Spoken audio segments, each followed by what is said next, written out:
Hey, good evening, everybody. Welcome. Don't know why that thing popped back up like it did, but it does. So, nothing I can do about that. That's the thing with live streaming. You never know what happens from time to time. But thank you all for popping in here tonight. I want to get right into chat. I got people already lined up backstage to discuss a topic that I'm sure interests all of you. And I'm sure some of you have an opinion whether you like it or you don't like it, but we're going to talk about blended whiskeys between bourbon and scotches and just in general. But, it's one of those things that you either like it or you don't like it. But do you really know what you're drinking between a scotch or a bourbon? Do you realize that a lot of it is blended, regardless whether it says it or not? We're going to talk about this because I broached this subject earlier on a stream this morning on Scotch Down Under. And it was a good debate back and forth, and it was a good talk. And I briefly talked about it on a with some other people today. And so it was just one of those things that I think it's worth a little discussion, and I think we're gonna have a little chat about it tonight. And I know Top Dog was here, and I know he is stretched out in his bed watching with one eye open. So always great to see him here, especially on his side of the world because he's on the East Coast, so it's pretty darn late over there. Jack, cheers, man! Always glad to see you here, and I will be sipping on something that I know you have in your collection. Marty, cheers, man. I know it's way past your bedtime over there because, again, you're on that other side of the world. Vic, cheers, man. Always good to see you. Uh, we're in the same time zone, so Vic and I, we don't have much to worry about. Hey, prescription bourbon. I hear you did pretty good on Live Wire Whiskey, so congratulations for sure. Z-Man, cheers. Nice to see you, man. Four Leaf Whiskey. That was a good stream today. Uh, really was some good stories with those people on that bus trip over there. I thought it was nice. I mean, it was just something different that you don't get to hear. So great stream. Hey, Andrew, cheers, man. Hope all is well with you. Isaiah, cheers. Nice to see you. Eric, great to see you here too, man. Always great. Really great to see all these people. Hey, Sherwood, wonderful to see you here. And you were right today. This stupid time change thing has had me messed up all day. I was an hour ahead in my mind and sitting here doing different stuff. And I'm like, oh, it's only this time or it's only that time. I've been off all day because of this stupid time change thing. God, I cannot wait until we can dump this. That's for sure. Keep your pants on, Eric. We'll have it there in a minute. Anyway, Nick, cheers, man. Oh, it's been back. You need to pop on the stream once in a while and see these things. It's been here. Lilith, hope all is well in the land of Oz there. John, always good to see you. No, I'm going to have a few things that I'm sure you have sipped on. James, cheers, man. Thank you for popping in here. Always great to see you. Ben, I knew you'd be lurking. There was no doubt in my mind you had popped up through here. That is for sure. Anyway, so like I said,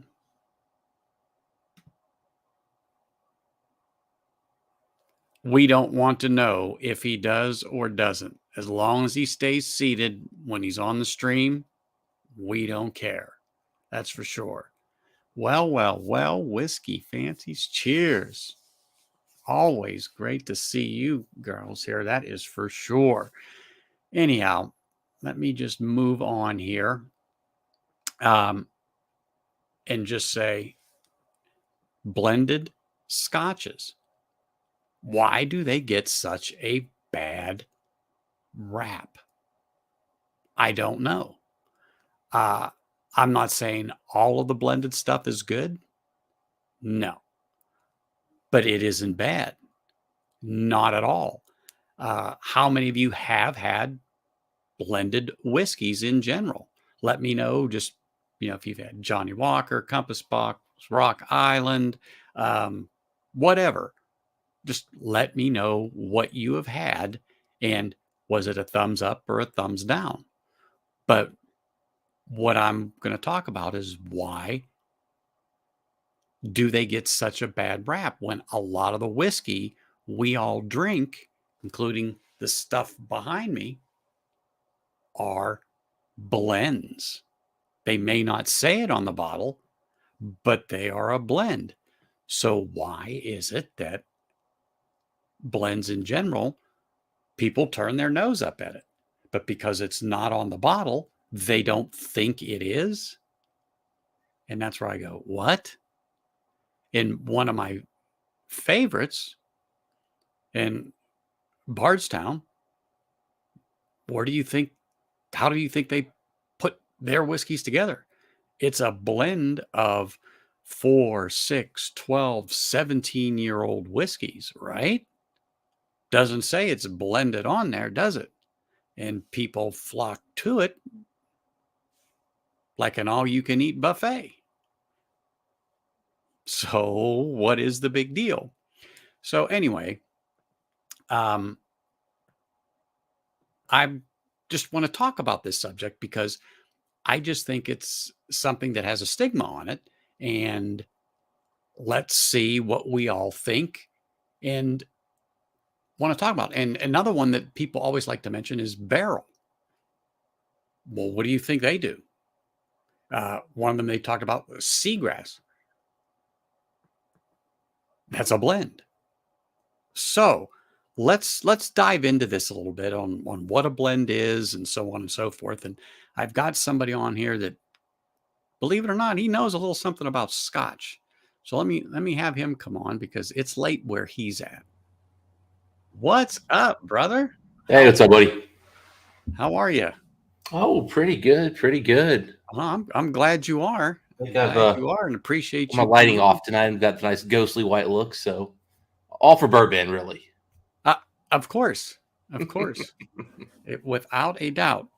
So you heard what I was talking about, and I actually talked to you earlier today about this Mhm. because even I had some questions about blends in general, and I think that there is a lot of misinformation on it. And I will say this: some blends are just plain bad. I will give you that. It's just not good. But then again, you have some single barrels that they're just not good. Okay. Mhm. So either way it goes, it's just the way it is. But so I'm just going to grab one that I know everybody knows. It's one of the ones that I definitely like. And I'm just going to hold it up. Johnny Walker Green, 15-year-old blended malt whiskey. What's wrong with Johnny Walker? I don't Depends on think Johnny nothing. Walker. I mean, Talisker, Linkwood, Craigamore, Colita. What's wrong with any of those? And they're all single malt, right? And all 15 years old. At least 15. At least 15. Exactly right. And we'll get into that a little bit on there. At least 15 years old. So, first of all, a blend. We talked about this earlier today, Dustin, Mhm. and I wasn't sure if there was an absolute minimum that has to be in there of like a single malt, okay, mixed with others. And we talked about that today. And I think we came up with one. It was it 15% or something like that? Has to be of like a single malt, and then the rest can be 15% what? has to be malted whiskey. Okay, So malted whiskey. yeah. So it doesn't. So if we start with like maybe I think with Scotch you got to start with like it's very much a legal definition set, right? Hmm. So single malt simply means the malt was all made at one distillery. Yes. To be malt, it has to be malted barley, and it has to be run through a pot still, not a column still. Correct. Okay. And there could be a little extra there, but I mean those are the big pieces. So you got to start from there. So that's your malt, your single malt, and then that's your minimum for a blend. And isn't it specific on the barrels too?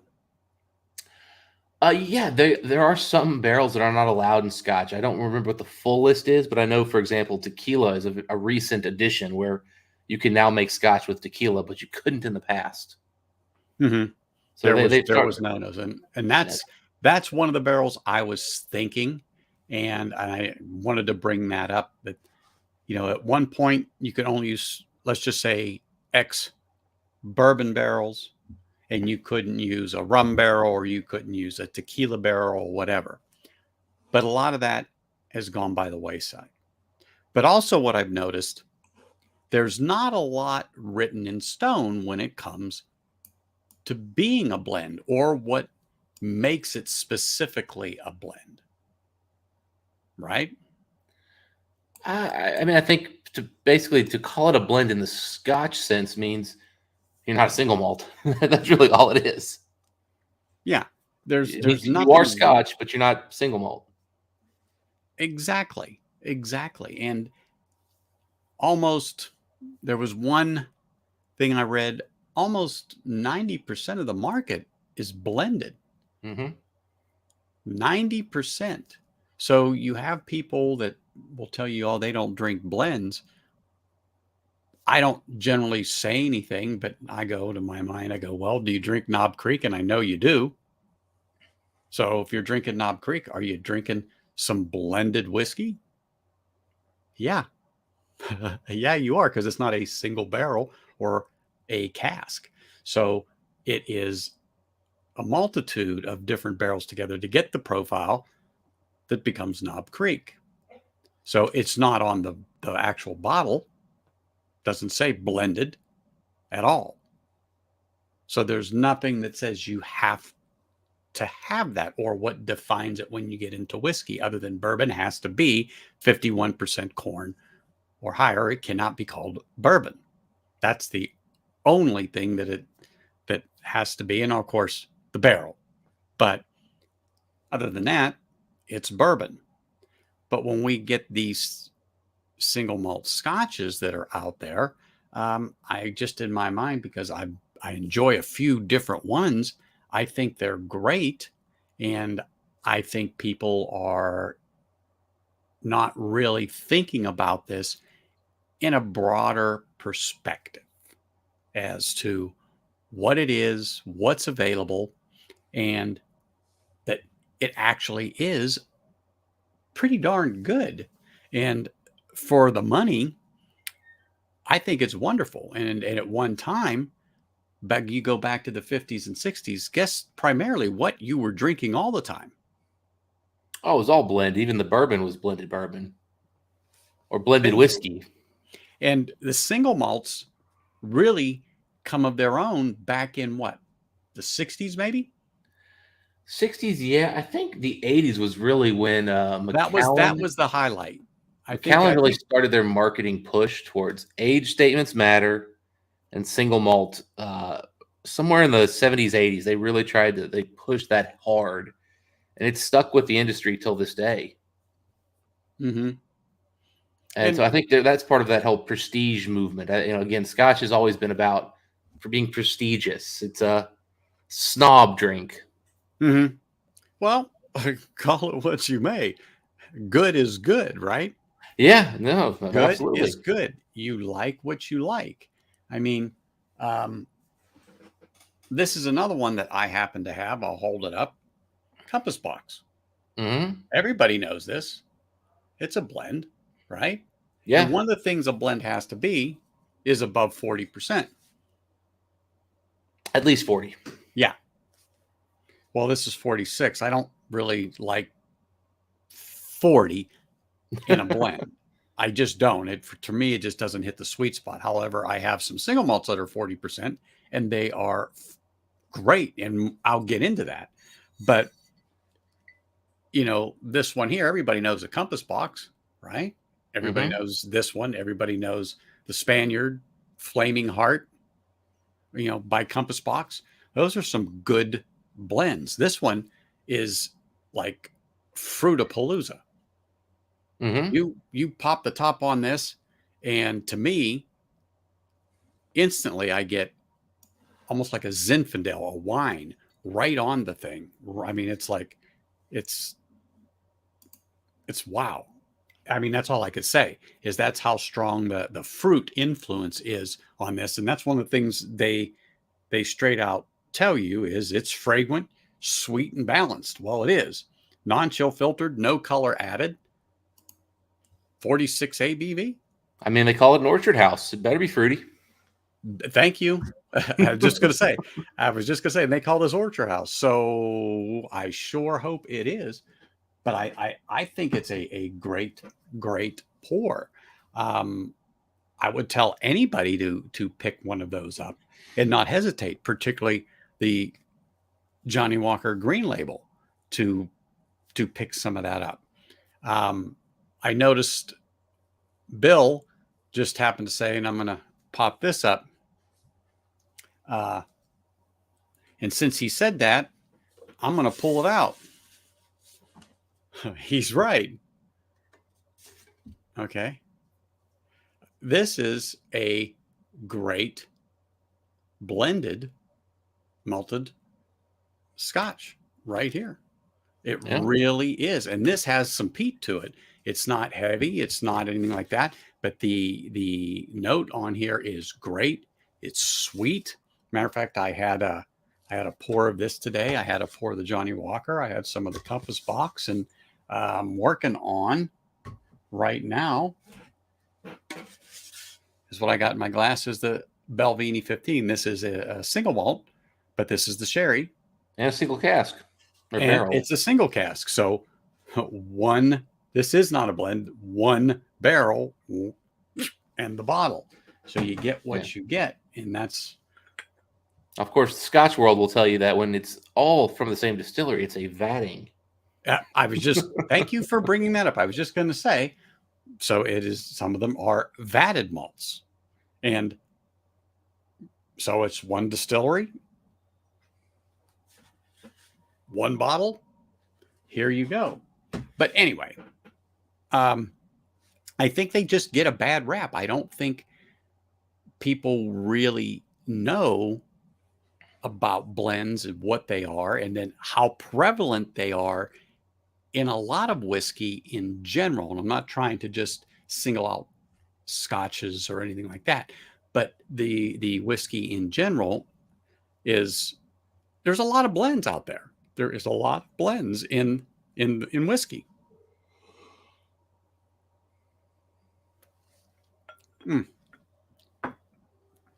Sorry, I just needed to get a little drink there. Rock oyster, of course it is.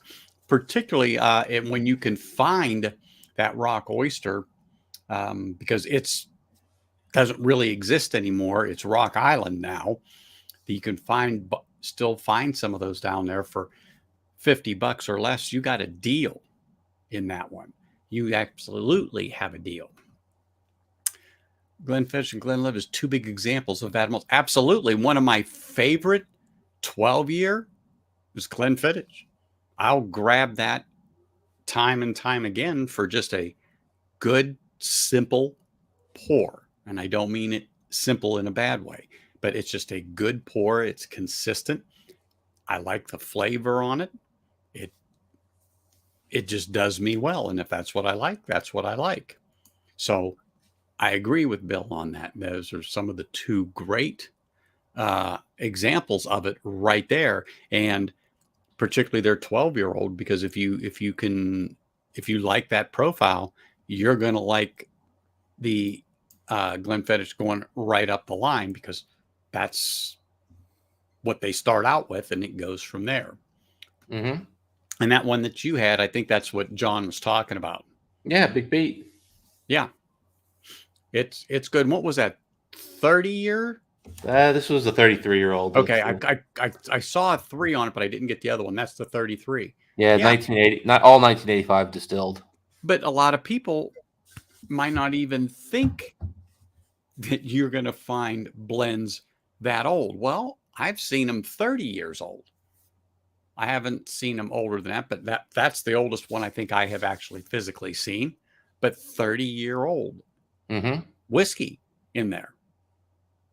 And you Yeah. generally can find them at a very good price. Yeah, I mean, this was about 300, which, for high proof 30-plus-year-old Scotch is pretty cheap. Exactly. I mean, you're absolutely right. And don't let the word blend limit you just because you see the word blended. I'm trying to get that out of people's head that just because it's a blend does not mean it's going to be bad.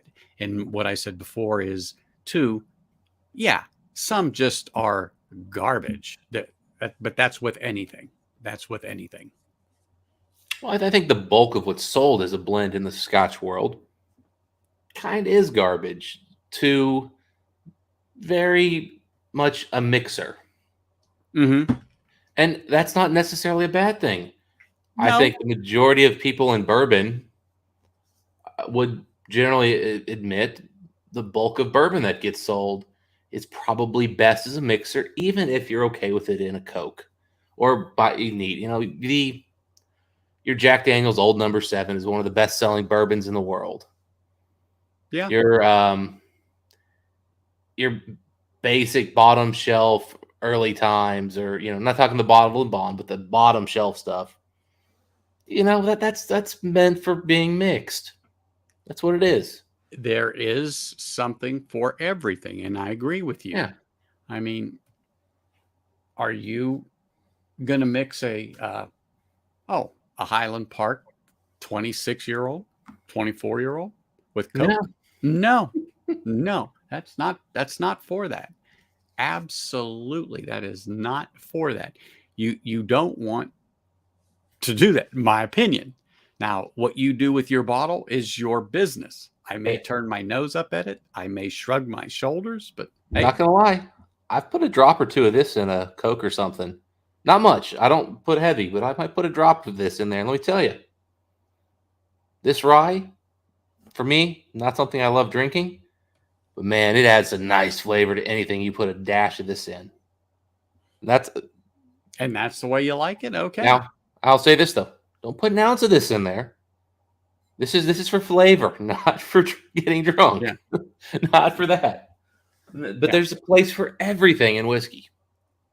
And I agree. It's just that every time that this topic will come up, it never fails to get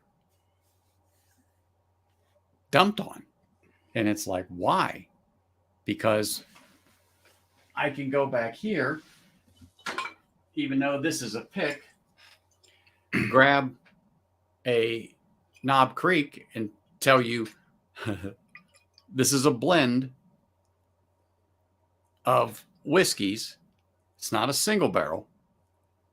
It's a blend, a multitude of barrels to get this profile. So why will you grab this and say you won't drink a blend, but you'll drink this? Yeah, I mean, do you want to touch on the difference in what the word blend means in the bourbon world versus what blend means in the Scotch world? Yeah, go ahead. Let's go ahead and get into that because I pulled that bottle out. I got a little ahead of myself, so I got my notes down there. But Yeah. it's the point is that there's so many whiskeys that are a blend. And go ahead, Roland. I'm going to grab something off the shelf. Okay. Well, so I think we talked about this a little bit earlier, but the legal definition of a blend in Scotch is very like point by point. It's like reading a freaking legal journal. I mean, we're expected as whiskey drinkers to have this stuff memorized. Whereas in bourbon, you've got, for example, your Murray Hill Club. This happens to be the special, but just any of these Murray Hills. This is a blended bourbon. which means a very different thing. Because in bourbon, you can blend all the different bourbons you want together and it's still bourbon. It's Kentucky straight bourbon if it's all from Kentucky. It's straight bourbon if it's got bourbons from other states, but it's still bourbon. It stops being bourbon when you blend something else into it. But as long as it is 51% bourbon, it is blended bourbon, which means you can flavor your bourbon. You can do all kinds of stuff that we find horrible. Add grain spirit. And then with age, you just have to tell people how old the bourbon is, not the other stuff. Like these laws are so convoluted and confusing. Yes, exactly. Sorry, I was looking for something and I'm like, I don't know where I put it. It might be out in the other room. But anyway, I won't waste any more time on that. I just thought, and I didn't look earlier, I thought it was where I was digging through, and I'm like, oh, well, anyway. But yeah, so why, though, is this such a stigma? Is it because of the term blended? Is it because of bad experiences? You know what I'm saying? Why does it get such a bad rap? Well, and here Eric saying you can't add anything else to bourbon. You're right, Eric. You can't add anything and call it bourbon, but you can call it blended bourbon. Mm-hmm. And that's why Murray Hill Club is blended bourbon, because they use light whiskey in the blend. So again, when you add the word blended to bourbon, it opens the door to being able to do all kinds of other things. It's the same reason you can do a finished bourbon, because you're not telling people it's bourbon, we finished. Again, the legalese of this stuff is just unnecessarily difficult. And the fact that all whiskeys don't follow a similar pattern. And so Scotch has their own system. Bourbon has its own system, and American whiskey, good luck. But there really isn't much out there that really defines it to a T. You know, you can search and search and such, other than the requirements on a blended Scotch that you have to have at least 15% malted whiskey in there, and then it could be a hodgepodge of everything else. 40% or plus on the ABV. I do also believe it has to be at least 3 years old. Has to be 3 years old, and the ABV of the final product has to be at least 40%. You cannot add light whiskey to bourbon and call it bourbon or blended bourbon. This has light whiskey in it. It's called blended bourbon right here, Murray Hill Club. It doesn't fit in. It does not fit into with the laws of bourbon. The only thing you can do with a bourbon is age it in somebody else's cask. Blended bourbon is not bourbon. Blended bourbon is not bourbon. Okay, you're right. It's not bourbon. Okay, you're right. I get it. I get what you're saying now. I get it. But when you say blended bourbon, to use the term blended bourbon, it has to be 51% bourbon in the bottle. Right. I get that now. I get that. I get what you're saying. I didn't understand it first. Yeah. I think that's where a lot of people get confused, Eric. Because Eric, you'll see blended bourbon on shelves, and I guarantee you they have, and I'm not joking you, they have unaged grain spirit added to that shit. And they can even put an age statement on it, because they have to tell you the age of the bourbon in there. It's ridiculous laws. Because really, the U.S. never really put in any rules other than the definition of bourbon. And then they've kind of let everything else go wherever the fuck it wants. Yeah, but with Scotch, you can add coloring, and you can add caramel. You can add flavors. You can't add flavors, technically. Nope. No. So, but you can add color. You can add color. You can add wood finishing, but it has to be barrel finishing. They don't allow staves. For example, Maker's Mark, for even with bourbon, had got in trouble with that whole like Maker's 46. I don't believe they can call themselves a straight bourbon. Correct me if I'm wrong there. That one I'm not 100% on. But, if you get into the blended stuff here, here we have Compass Box. blended malt Scotch. And they're good. They're good. And this is delicious. And by the way, this is the Yeah. coolest thing ever. Where's it's underneath. It's got a little bell in the bunghole. But the thing is, I mean, I love barrel, and barrel blends all kinds of different, and nobody seems to hate on that. This Vellicore, super high end. This is just blended Scotch whiskey because it has grain in it. This beautiful bottle right here is look blended at that. grain whiskey. What is that? Hedonism the Muse. Compass box. God, that's a beautiful bottle. Oh yeah, this was Is it- actually Compass Box is the first distillery to ever put in Scotland to put a woman on the bottle, and this was a tribute to that original bottle. And it came out on Women's Day about 5 years ago, maybe. That's beautiful. How does that taste? It's fucking amazing. It's like oh god, it's like pecan buttercream and vanilla. Oh, that sounds delicious. Yeah, this It stuff's special. certainly does. Anthony, you will be happy to know that I got in an argument with somebody the other day that Lafroig was a really good Scotch. You have so turned me to the dark side. Excuse me. I brought you to the light. You did. You brought me to the light. Dude, Let's correct that. yeah, people are all, it's a horrible peated Scotch. I saw, it is not. If you just sit down, take a couple of breaths, take a small amount in and taste it and let it get all in your mouth, all of a sudden you realize, oh my God, this is really good stuff. But also on that is you have to be prepared, and you already had the first sip. So you already kind of knew what you were going into before I broke it down for you. Yeah. You were just going to come on to kill that bottle and get rid of it. That's exactly you what didn't I have to look at it right. anymore. I was all, I'm going downstairs to get this bottle. I'm going to kill it. And when I came back up here and you're all, wait, don't just kill it. Pour it into a glass. Yeah. And I did. And all of a sudden I realized there are all these flavors in Scotch that I like in other things, like especially smoked salmon. Mm-hmm.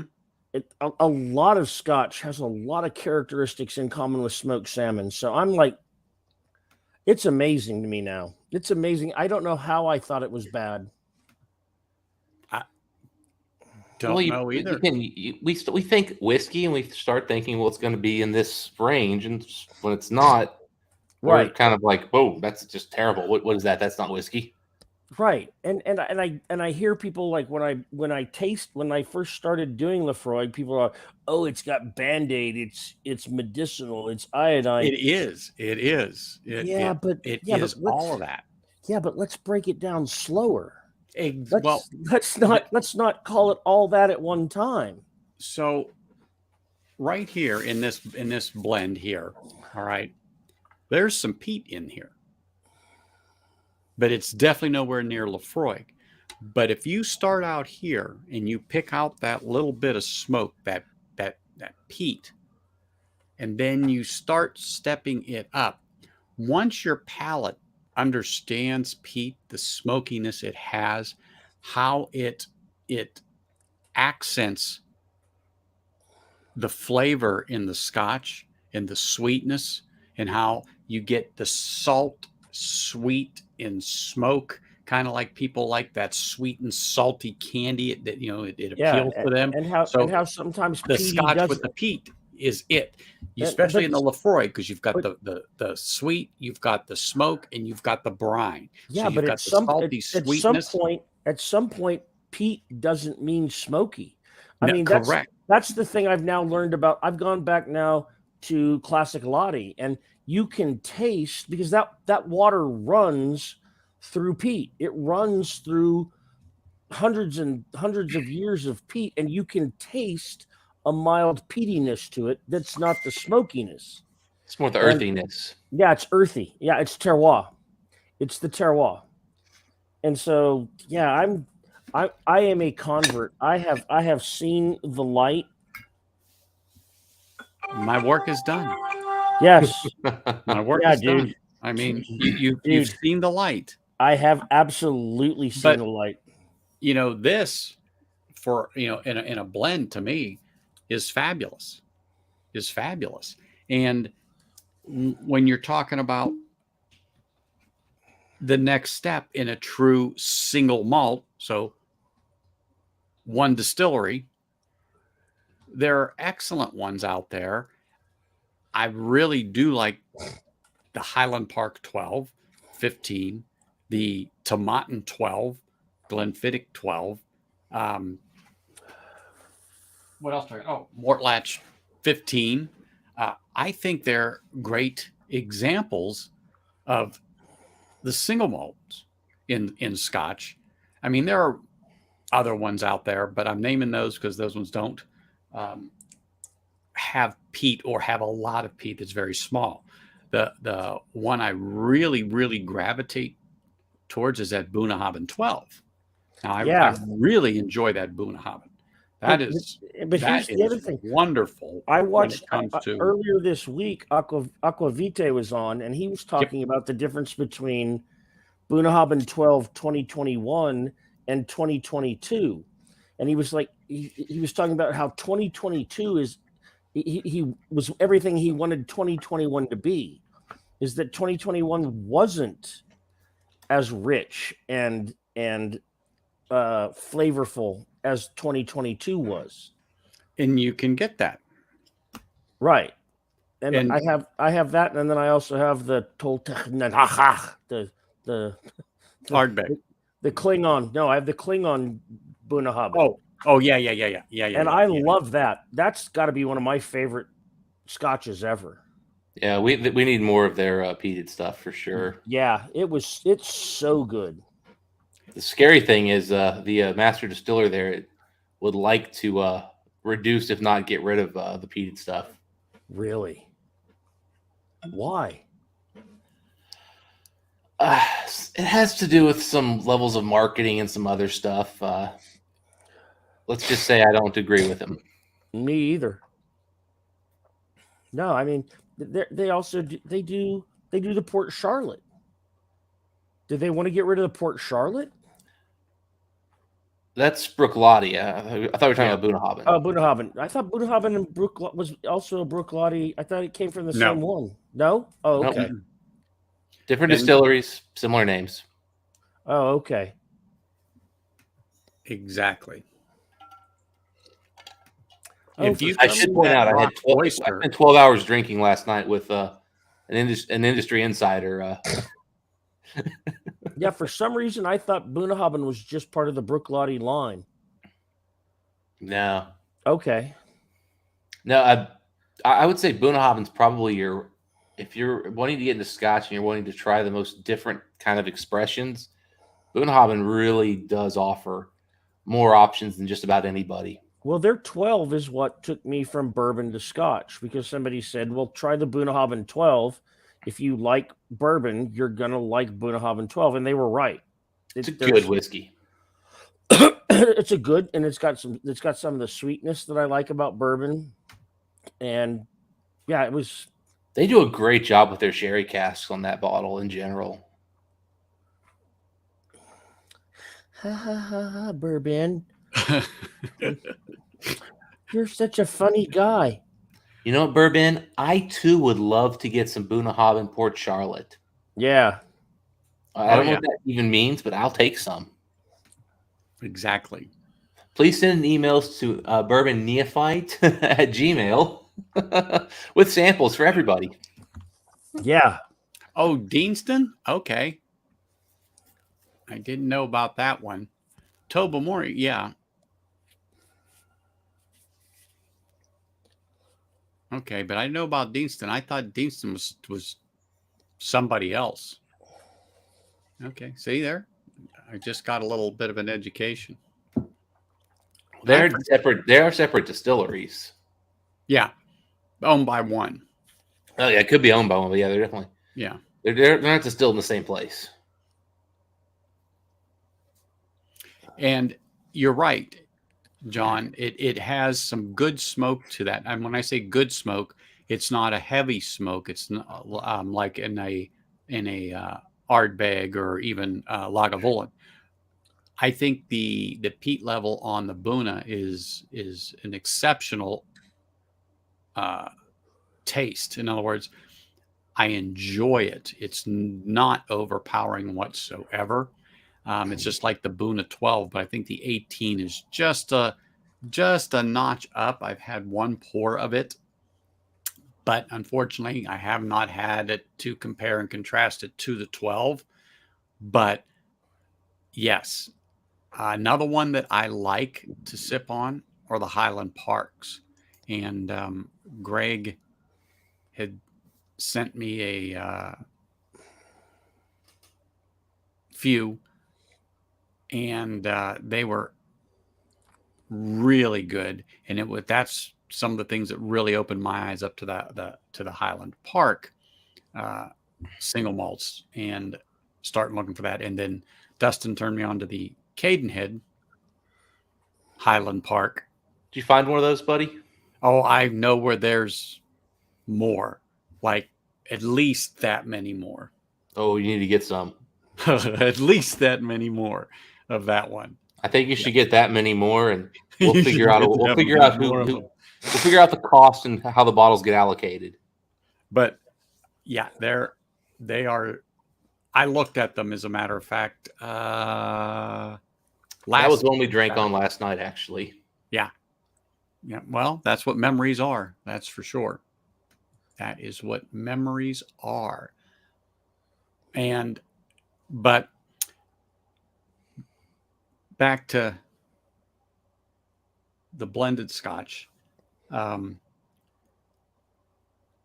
enjoy it. I know, like I said, it gets a bad rap, and Ken is the one that got me going on the blended, because he said to get the Green Label 15 Johnny Walker, to which I did. And then I have the celebratory, and that's the one I was looking for. I'm like, what? Where did that darn thing go? And I just turned and looked. I said, I thought it was here. I moved it. I'm not crazy.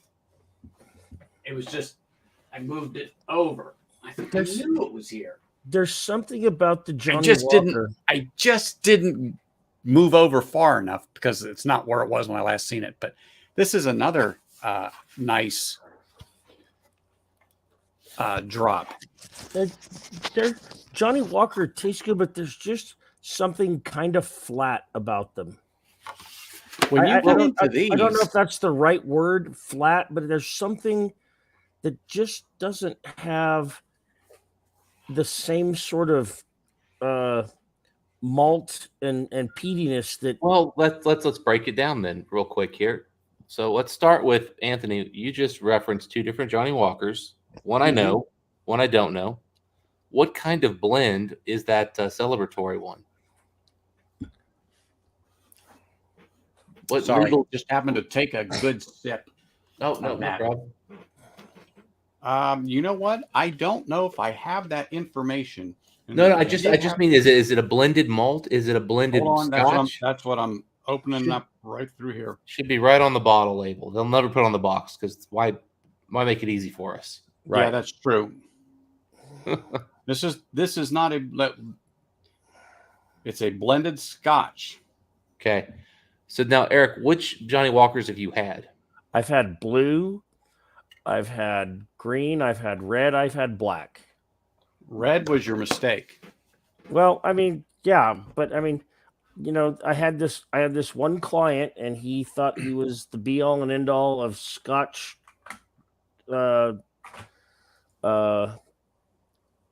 ownership, and so he had all these different Johnny Walkers, and I had never had Scotch before.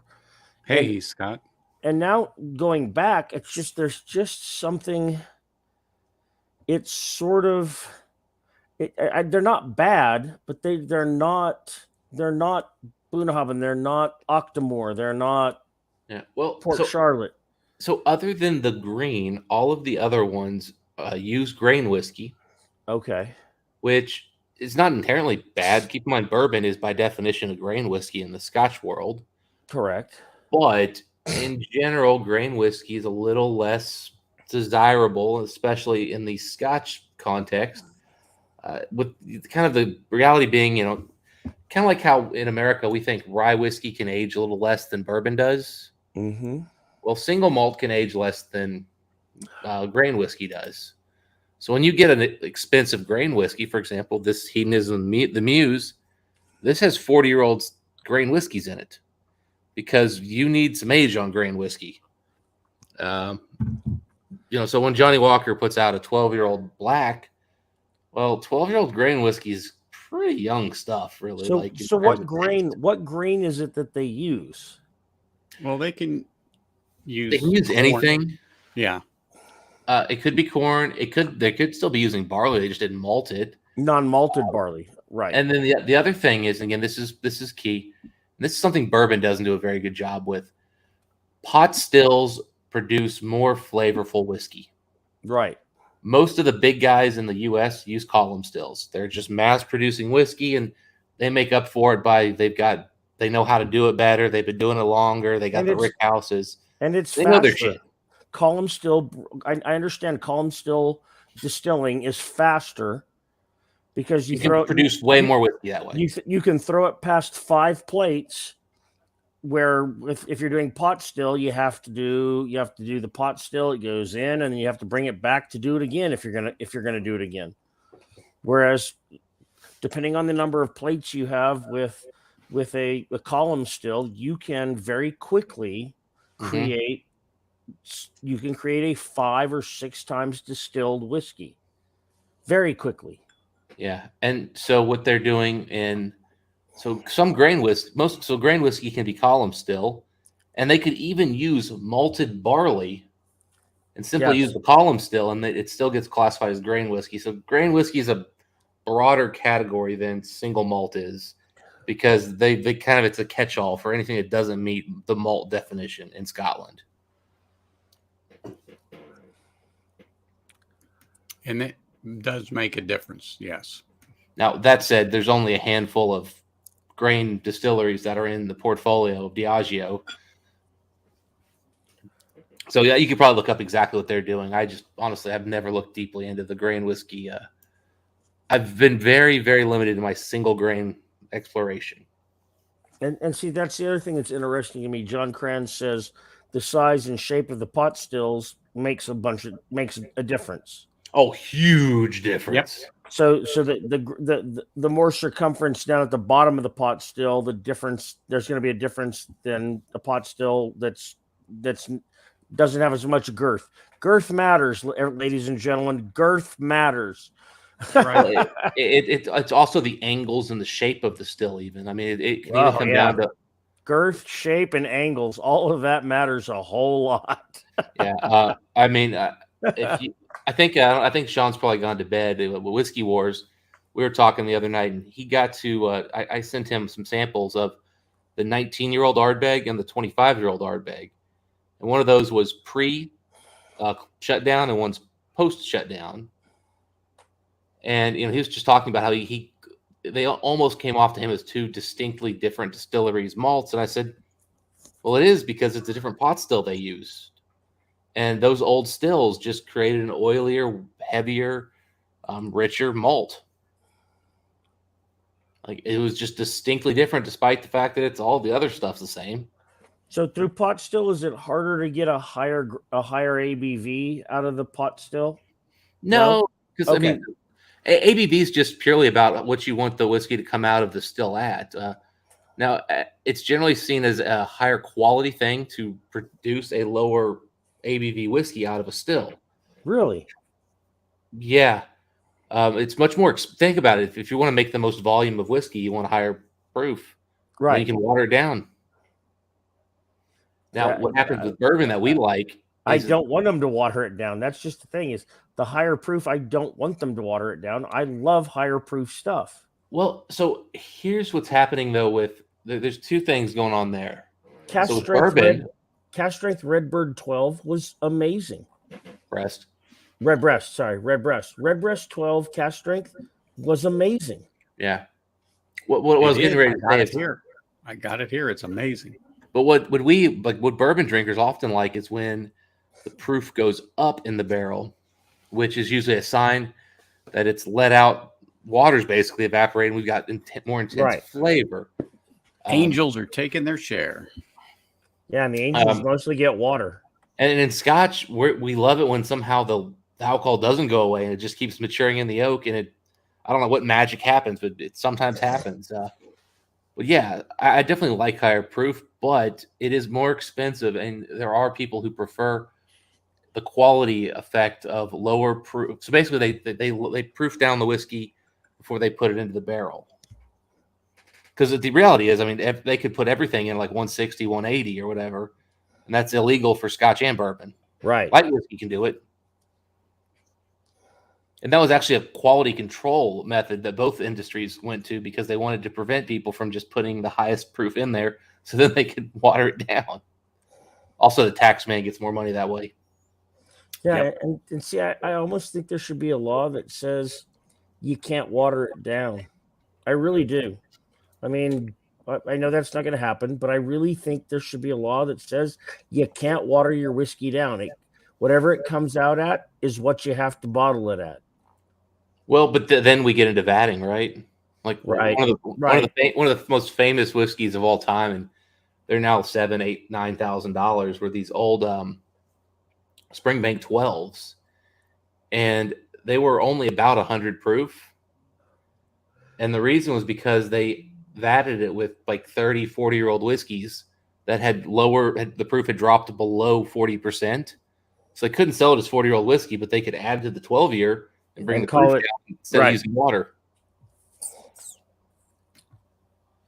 God, I want to bottle that. Oh, man. But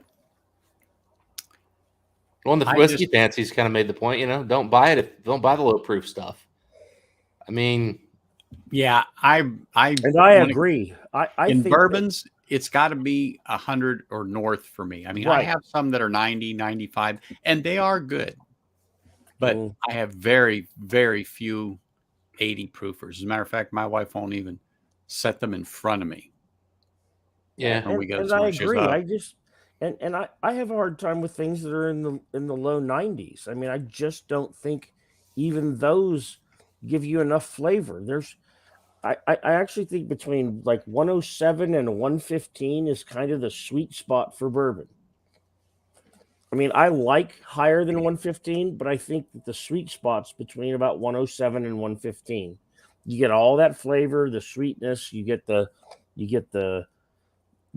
able to discern the different flavors. Mm-hmm. And so I like that range. Yeah, I don't know. I always go back to Old Forester told us that we didn't want their single barrel at cast strength, and I don't think they were so wrong. Yeah. Oh, there's always exceptions to rules. I've had a few Old Forester store picks, and I wasn't impressed with them, and they were just plain hot. I had more hitter Old Forester picks when they were lower proof, despite not liking lower proof. So it's tough to speak in absolutes in this industry. Yeah, I mean it is, but cheers, guys. Hey, Mark, cheers, man. How are you? Cheers, Mark. Hang on. I gotta put something in my glass. Some more finishing up this more smoke wagon. I told myself I wouldn't drink any whiskey today, but what the hell? Which one is that? The smoke wagon. You might as well pour yourself a little taste of that. Make sure it hasn't gone bad, Dustin. This is 159A. 159A. I've had this bottle a long time. What's up, John? This is my first ever bottle of Smoke Wagon, uncut, unfiltered.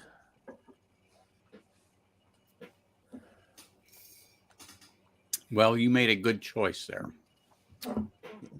Well, you say that because it's your neighborhood. Yeah. Well, right now, I think they're on 166 He's Oh, obligated. okay. on the uncut, unfiltered. I just saw Aaron. Although And I got to tell you guys, I really like this. Oh, The the Lucky Lucky Seven? Seven. Which one The is that? Lucky, Yeah. this that is the the holiday. proprietor? This is the holiday holiday. toast. Oh, the holiday one. Is Dude, that this year's batch, Eric? Yes. Yeah, I just Okay. got this. It's It 100, hasn't gone. It hasn't gone to shit. 115 proof. It's double oak.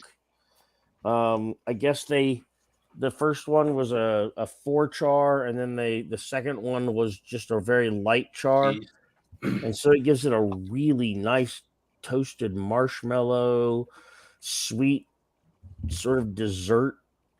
I bought this in March of 2018. 2018. Yeah, March of 2018.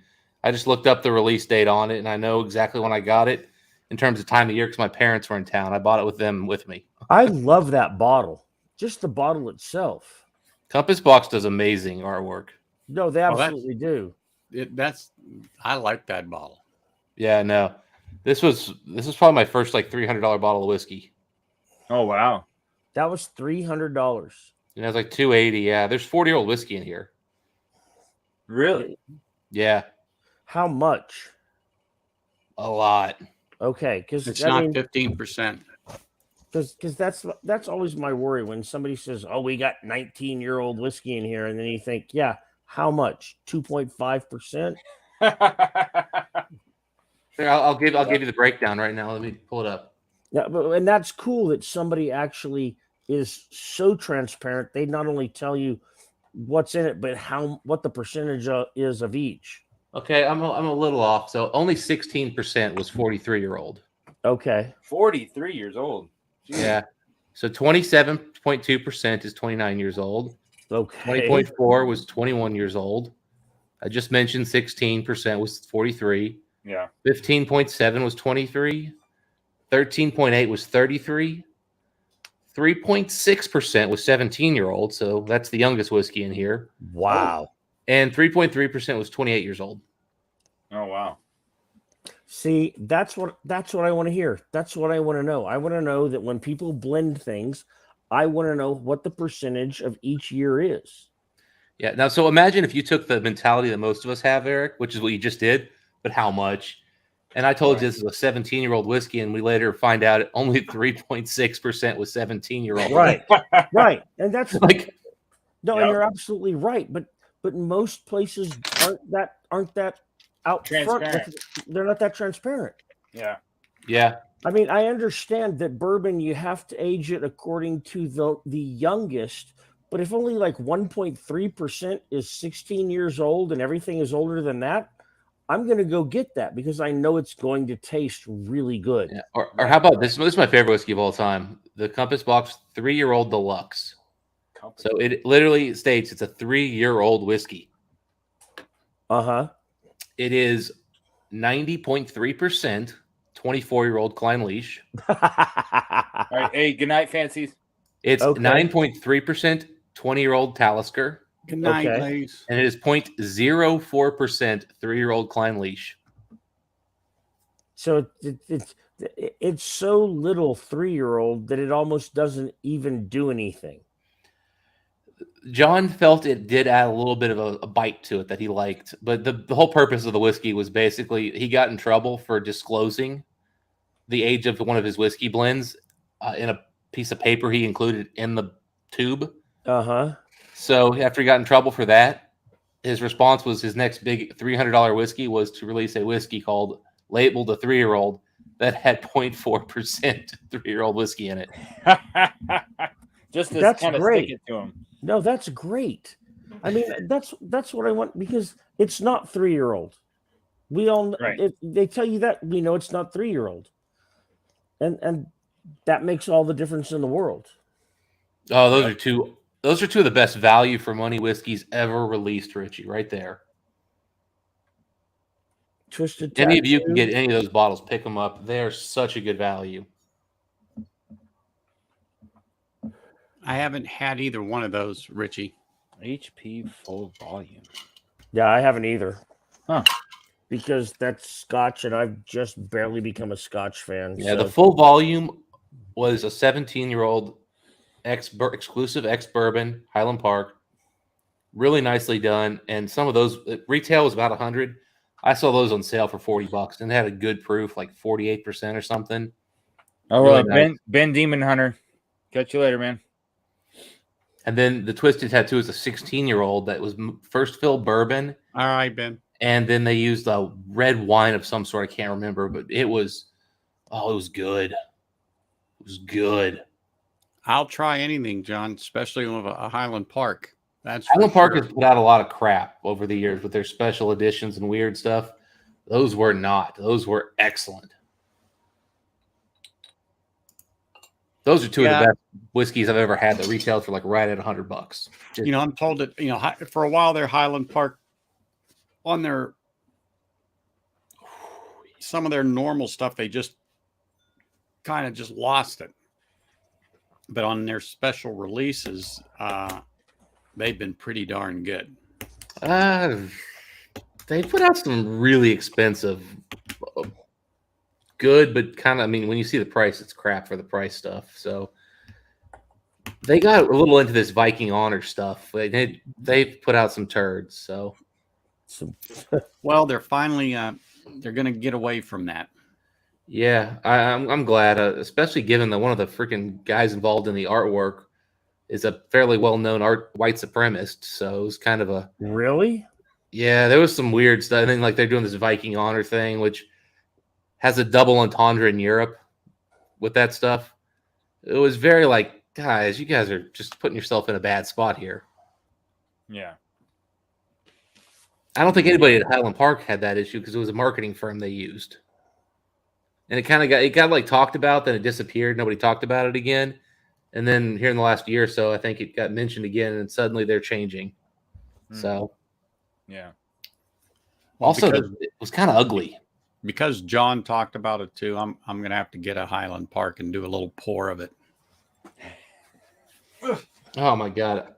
So for this Muse, and for those of you guys who are in the kind of the bourbon world, some of these really old grain whiskeys, what they'll remind you of immediately are really good light whiskeys. Okay. They don't have proof, right? But you'll have a lot of those like super high concentrate vanillas. Yeah. The difference is when they're scotches with this age, they'll also occasionally slip in some sherry casking, some other stuff that goes with it. You'll maybe get a little bit of salt, maybe just a hint of peat here and there. That's because he wants it, Ben. Okay. I have never told you not to buy the full volume, Ben. I may have never told you to buy one, but it might have been because you had one on the shelf for like $130 or something. And I was like,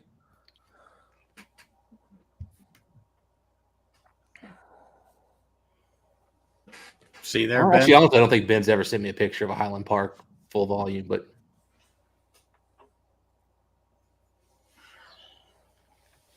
we're going to get the Highland Park 15 poured here in my special glass. that was a fun whiskey at 15.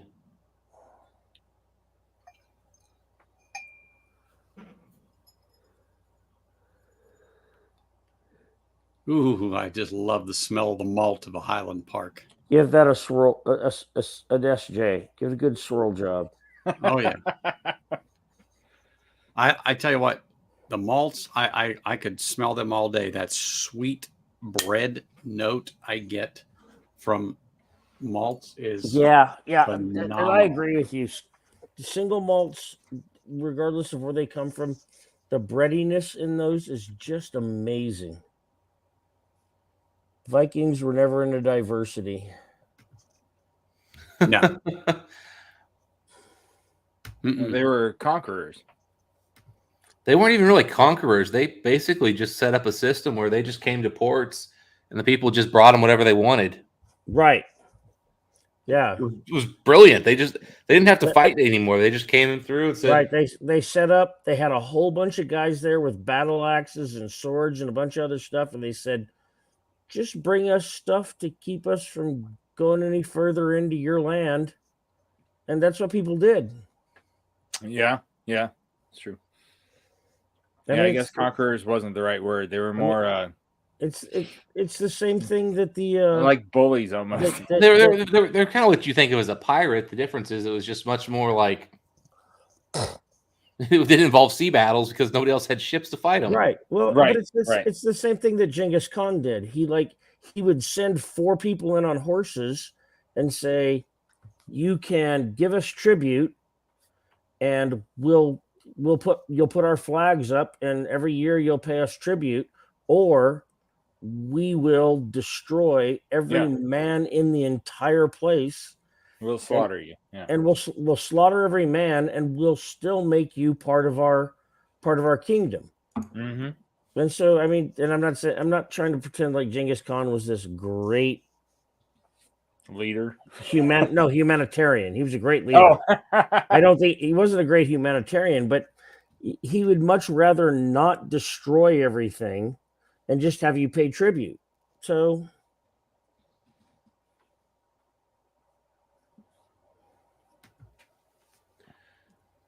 basically, he was Conan the Barbarian.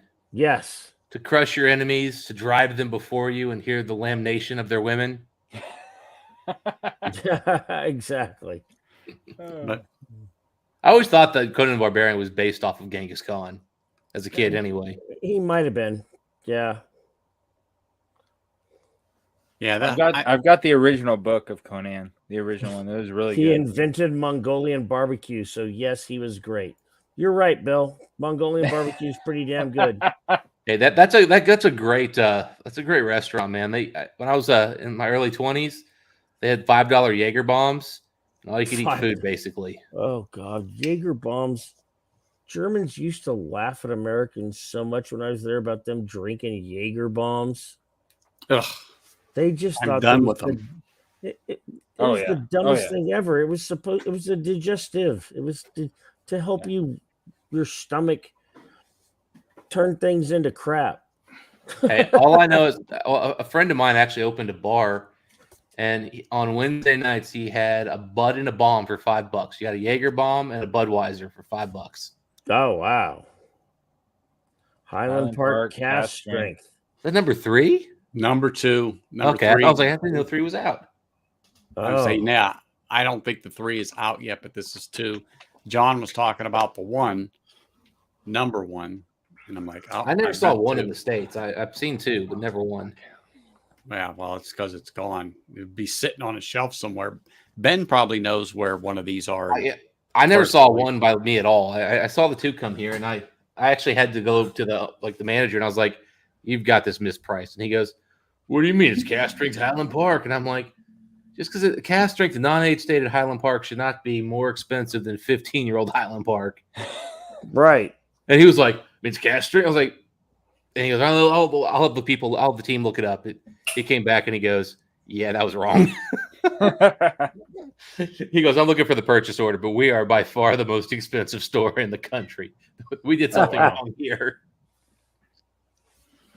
I was like, "Man, I'm not trying to mess you up. Like, I'm just trying to help." Right. I'm just trying to keep you competitive. Like, I don't want people coming here and then writing bad reviews like, "These cunts don't know anything about Scotch. They're pricing it wrong." Of course, those cunts then freaking put Balvenie 21-year-old single barrel on the shelf for $120. Anthony, What? One more time?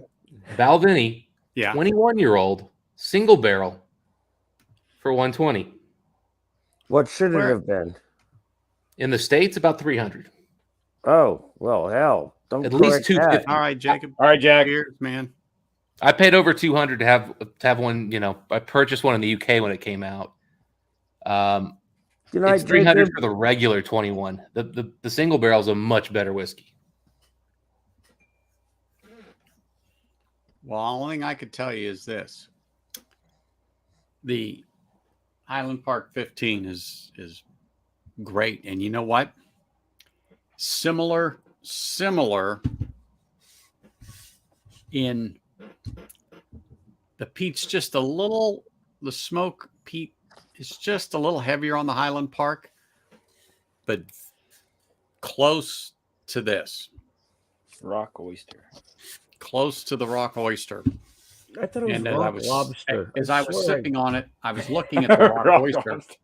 and I'm like, wow. I caught And that reference. I've got, I get the peat on the palate right now. I can tell. I found an interesting beer today.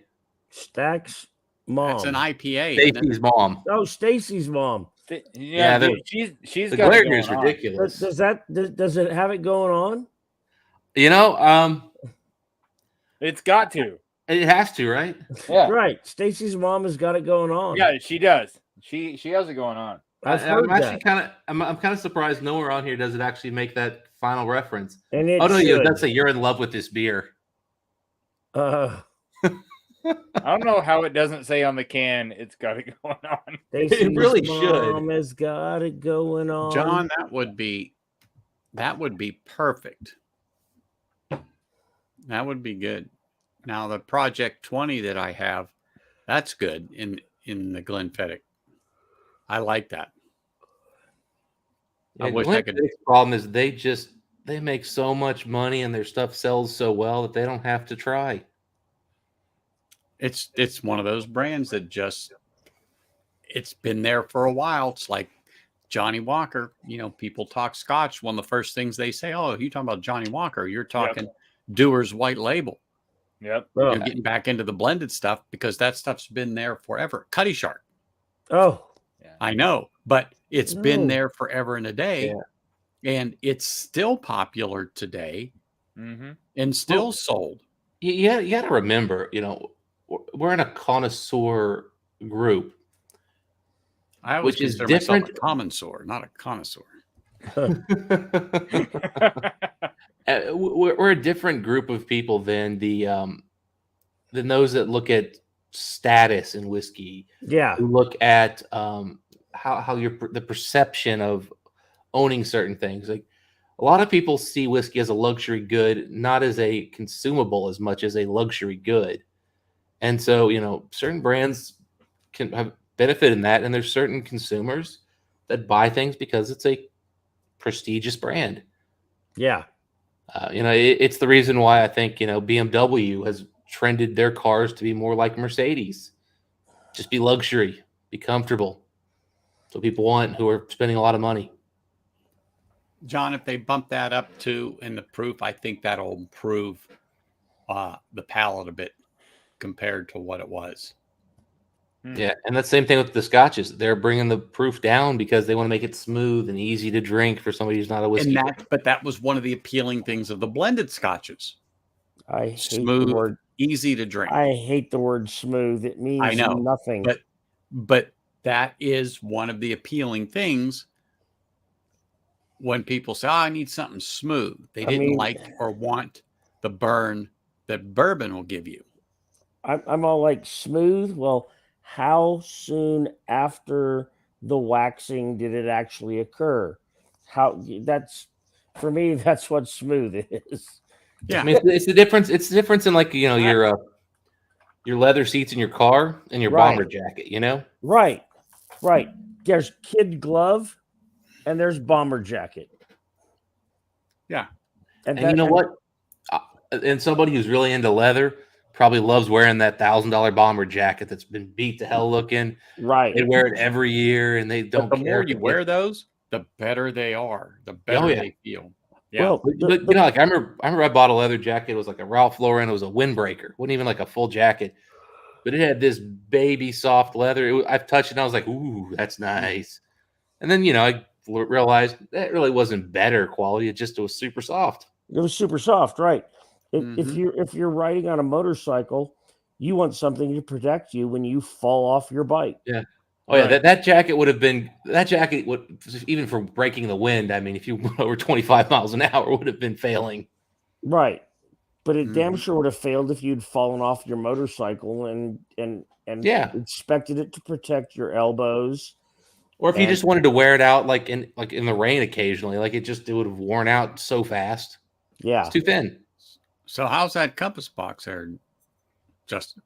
Yeah, I mean it's still what I remember, man. It's like think of like a light whiskey that you really, really enjoy, and just imagine adding layers of extra complexity and flavor that you just can't do with, for starters, the same set of barrels from the same company. This isn't finished per se. It's different barrels that were, I mean, they're different types of wood, which again, but they weren't, it's not like it was all finished in a barrel. These were just different full maturations. So just imagine something you just couldn't do with today's light whiskey because we don't have enough old stock in different. Like, I can't wait to find out when we start just putting old light whiskey into a refilled sherry butt from the start and here in America. That's some epic whiskey. I want 13 years in a second use sherry butt. Whew.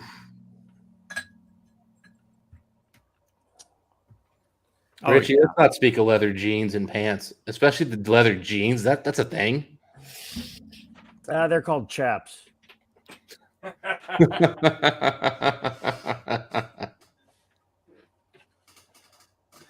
Definitely Single not. malt is your friend. Mhm. Yeah, I think even women, leather pants is a bad idea, but especially for men. Yeah, Eric, I think, quit wearing his leather pants. Mm-hmm. Absolutely. Yeah, Mhm. that was after you got your sperm count back, right? And it came up negative. Dude, I've had 3 kids. My sperm count's never been negative. That's why you dropped the pants. Yeah. Mm-hmm. All right, gentlemen, I'm going to go to bed. I've got to get up in the morning. I've got so many different things going on. But Oh, good. Yep. this No, I was- do too. I got to get up at 4:30. Yeah, this we is- understand. This is always, I really like hanging out on Bourbon Neophyte. This is Yep. always a lot of fun. It gives us a different perspective on whiskey than we get from most of the other whiskey tubes. Absolutely. Yeah, And I so- agree completely. And so I really appreciate you, Anthony. I appreciate and Dustin, I appreciate you because you really bring a wealth of knowledge to this. I appreciate it, story. man. Oh, Always yeah, feel you, yeah. Eric. So Oh, Jokes aside. no, Yeah. we can always joke, but I'm just saying your wealth of your knowledge about things beyond bourbon have helped me a great deal. So Yeah. I appreciate you. Good night, Bill. Good night, John. Good night, James. All of you guys. I appreciate everybody on here. I will talk to you guys in the next couple of days. I'm sure we'll see each Oh, other. yes, you will, Yep. buddy. All right. Good night. All right. Cheers. I'm going to Cheers, jump Eric. out too. Cheers, guys. Hey, thanks for popping on, Mark. We'll catch you, brother. Mark, Yeah, you might as well absolutely. just finish off that whiskey on here, man. I mean, you got some work there.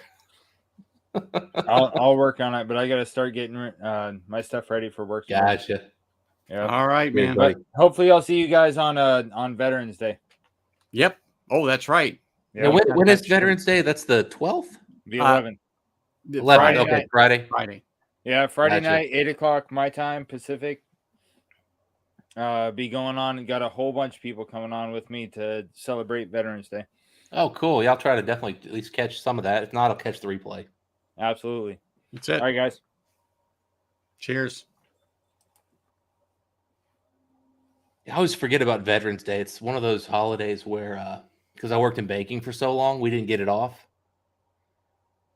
Yeah, I didn't until Well, we got it off, but like we didn't get it off because it was like Yeah. the one day they stole from us. They made it a training day or something. so Tuesday there's a training day in the district here. I still got to go in, even though there's no kids. And then Friday, of course, is a holiday. I don't have to go in. So I'm fine with that. Yeah, when I was in banking, it was like they stole that day from us. Like it was a holiday. They're like, nah. So, unfortunately, Mm-hmm. but overall, as a result, it's one of those holidays I kind of forget when it comes. So I'm always like, oh man, I feel bad. It's like, I'm disrespectful. but you're right. I've been lucky. I mean, I always worked it. In the business here in Vegas, it wasn't. I didn't get the day off. Yeah. That's just how it was. You didn't get it off because The funny thing for me was 24 hours, always 7 days a week. Yeah, the funny thing Unless for me it was wasn't a always day off. taking Columbus Day off. Mm-hmm. And I'd Yeah, I'd like, got for example, I'd go to a nothing. bar at 2 p.m. and what are you doing in here so early, man? I'm like, it's holiday, man. What holiday is this? Columbus Day. And you're off. Yeah.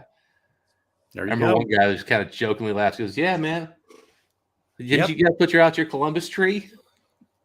Mm-hmm. Yep. There you go. That's how it goes. But in all, I like my blended Scotch. I like my single malt Scotch.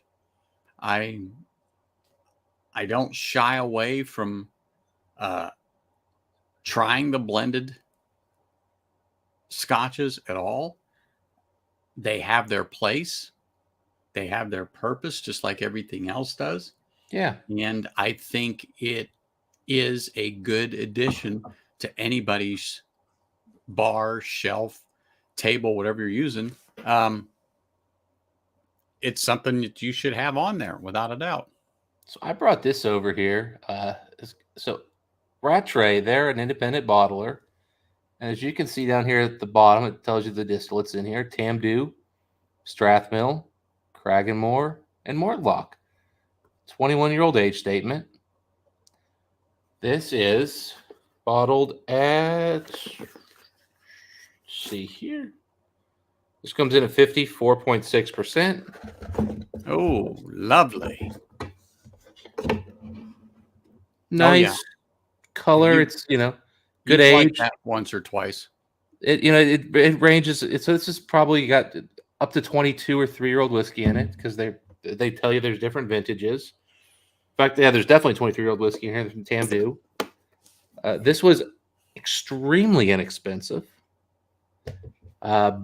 Just over the $100 mark. We're not even talking anywhere close to $200, where you usually are paying for stuff like this. Great distilleries.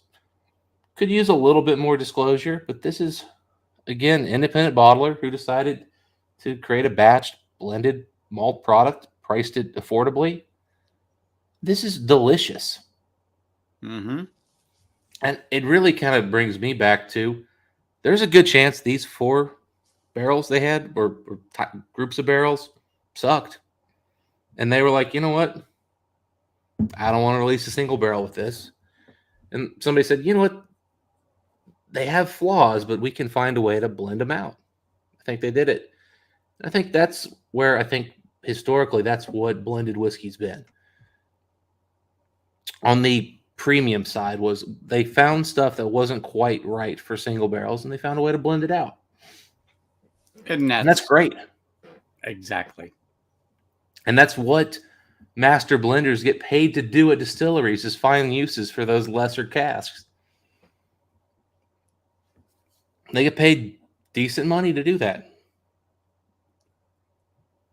And again, the casks that just don't quite make it doesn't mean that they aren't going to be good for something else, because it might have something that it needs. It might be a higher proof, and they want to raise a proof level that might be more oak forward. The tannins in it may be strong, so they want to add it. So just because it doesn't meet the profile for their main blend doesn't mean it's not something that they can't use down the road.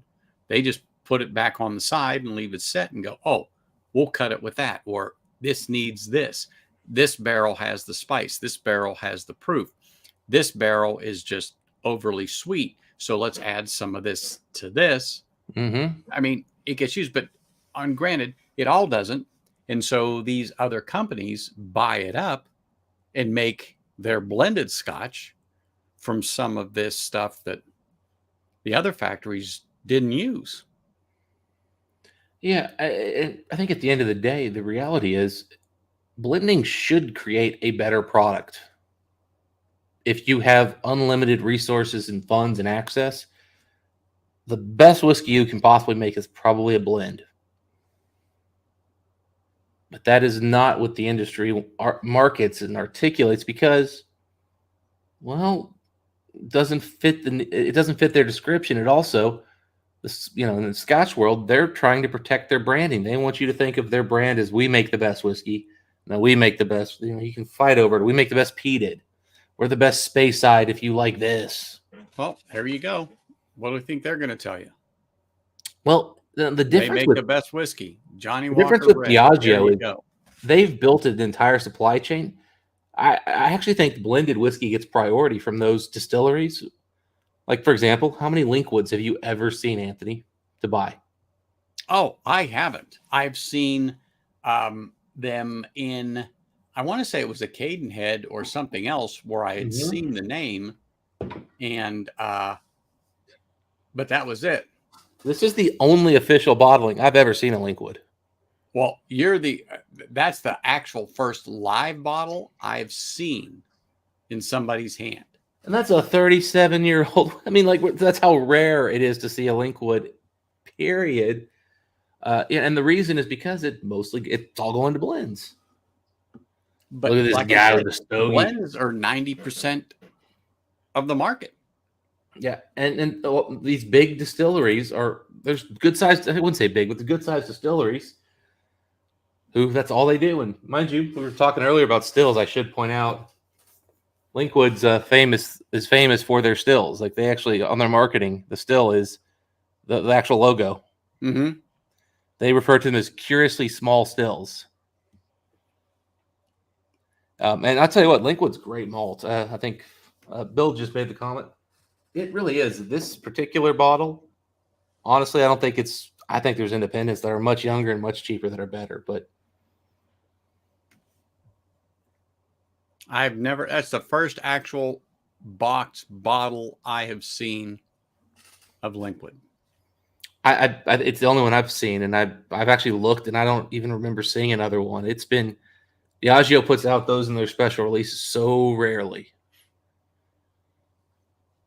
Yeah. Now, there are Flora and Fauna bottlings, which are technically official bottles, but they're under that Flora and Fauna label, which, to me, doesn't make it a real official release. Mm-hmm. I don't know, John. I've not seen it to say, yeah. I mean, as long as it's at least 46%, John, I think that's worth a gamble. For 15 years, sure. If it's under 46, I'd be a little skeptical. I mean, but 85 for a 15-year-old, 46% whiskey's usually good. There we go. It's being a little obstinate, but yeah, that's just something you don't see. That's just something you do not see sitting on the shelves as a Linkwood. At least I have not here. Not even as a museum piece. I mean, I'm honestly now wondering just. I can't even find an official bottle of Linkwood. No. No, like, you'd probably have Googling it. You'd probably have to go overseas, to the UK or something like that. I mean, I'm just period looking for anybody who's put out one. Justin, you find better bourbon or better Scotch in Ohio? In Ohio? That's a topic. Yeah, I was going to say. Probably bourbon in Ohio. Yeah. I mean, that or Schlitz you'll find for sure. Ohio's a terrible place to look for liquor in general. Kentucky, I used to actually find better Scotch in Kentucky than bourbon by a lot. I mean, unless you're talking about going to the distilleries themselves or going to stores that are museums. I will say, I feel like the amount of production that's going into the market with bourbon, the quality of some of these younger distilleries are starting to pick up. Like, I just got an absolute stunner from New Riff. Like, wow. It worked out. I was with somebody and he tipped well. And it opened some doors. Oh, yeah. And long story short, you guys know Blake Benson. I had a few bottles for Blake that had picked up for him. Anytime I see something out there, I now have a list of people who I call first, and Blake requested to be on the list and gave me some samples of whiskey to, grease some palms. And I said, "Man, no problem, buddy." And he's right here, so it's easy peasy. So yep. I found him in a couple of nice bottles, and anyway, we met up at New Riff for him to pick up his new bottles. I missed them. I literally was in the freaking system trying to order them. And then the bartender told me, "Oh, I can probably get you those." And he realized, "Oh no, I can't." So I was sitting there, trying the new bottles. And anyway, they brought out a New Riff, the sherry malted one. I tried to sip there as well, and the guy brought one out for me. He was just like, and then he brought one out for Blake because he saw Blake was sitting with me, and so we both got one. And Blake just was like, "Oh my God, man, thank you," and just gave him a nice tip. Next thing I know, and Blake and I are just like, "Dude, heck yeah!" And so then a few minutes later, after we're drinking, he just pours these little samples next to us and goes, "Just give those a try." And we tried it. We both looked at each other, and Blake just goes, "All right, man, what was that?" It was 122 proof New Riff single barrel. That was such a short barrel. They only got 8 cases of 6 bottles per case. Wow. Yeah. And so we're like, any chance you got a couple of those? He goes, "We got 1 case left." And they were like, "You wouldn't mind." Wow. Yeah. So still. Yeah. So it worked. It was a really cool. But so my point is, the young distillers are starting to really get some cool stuff out. New Riff and some of those things are good. Wilderness Trail just put out their 8-year.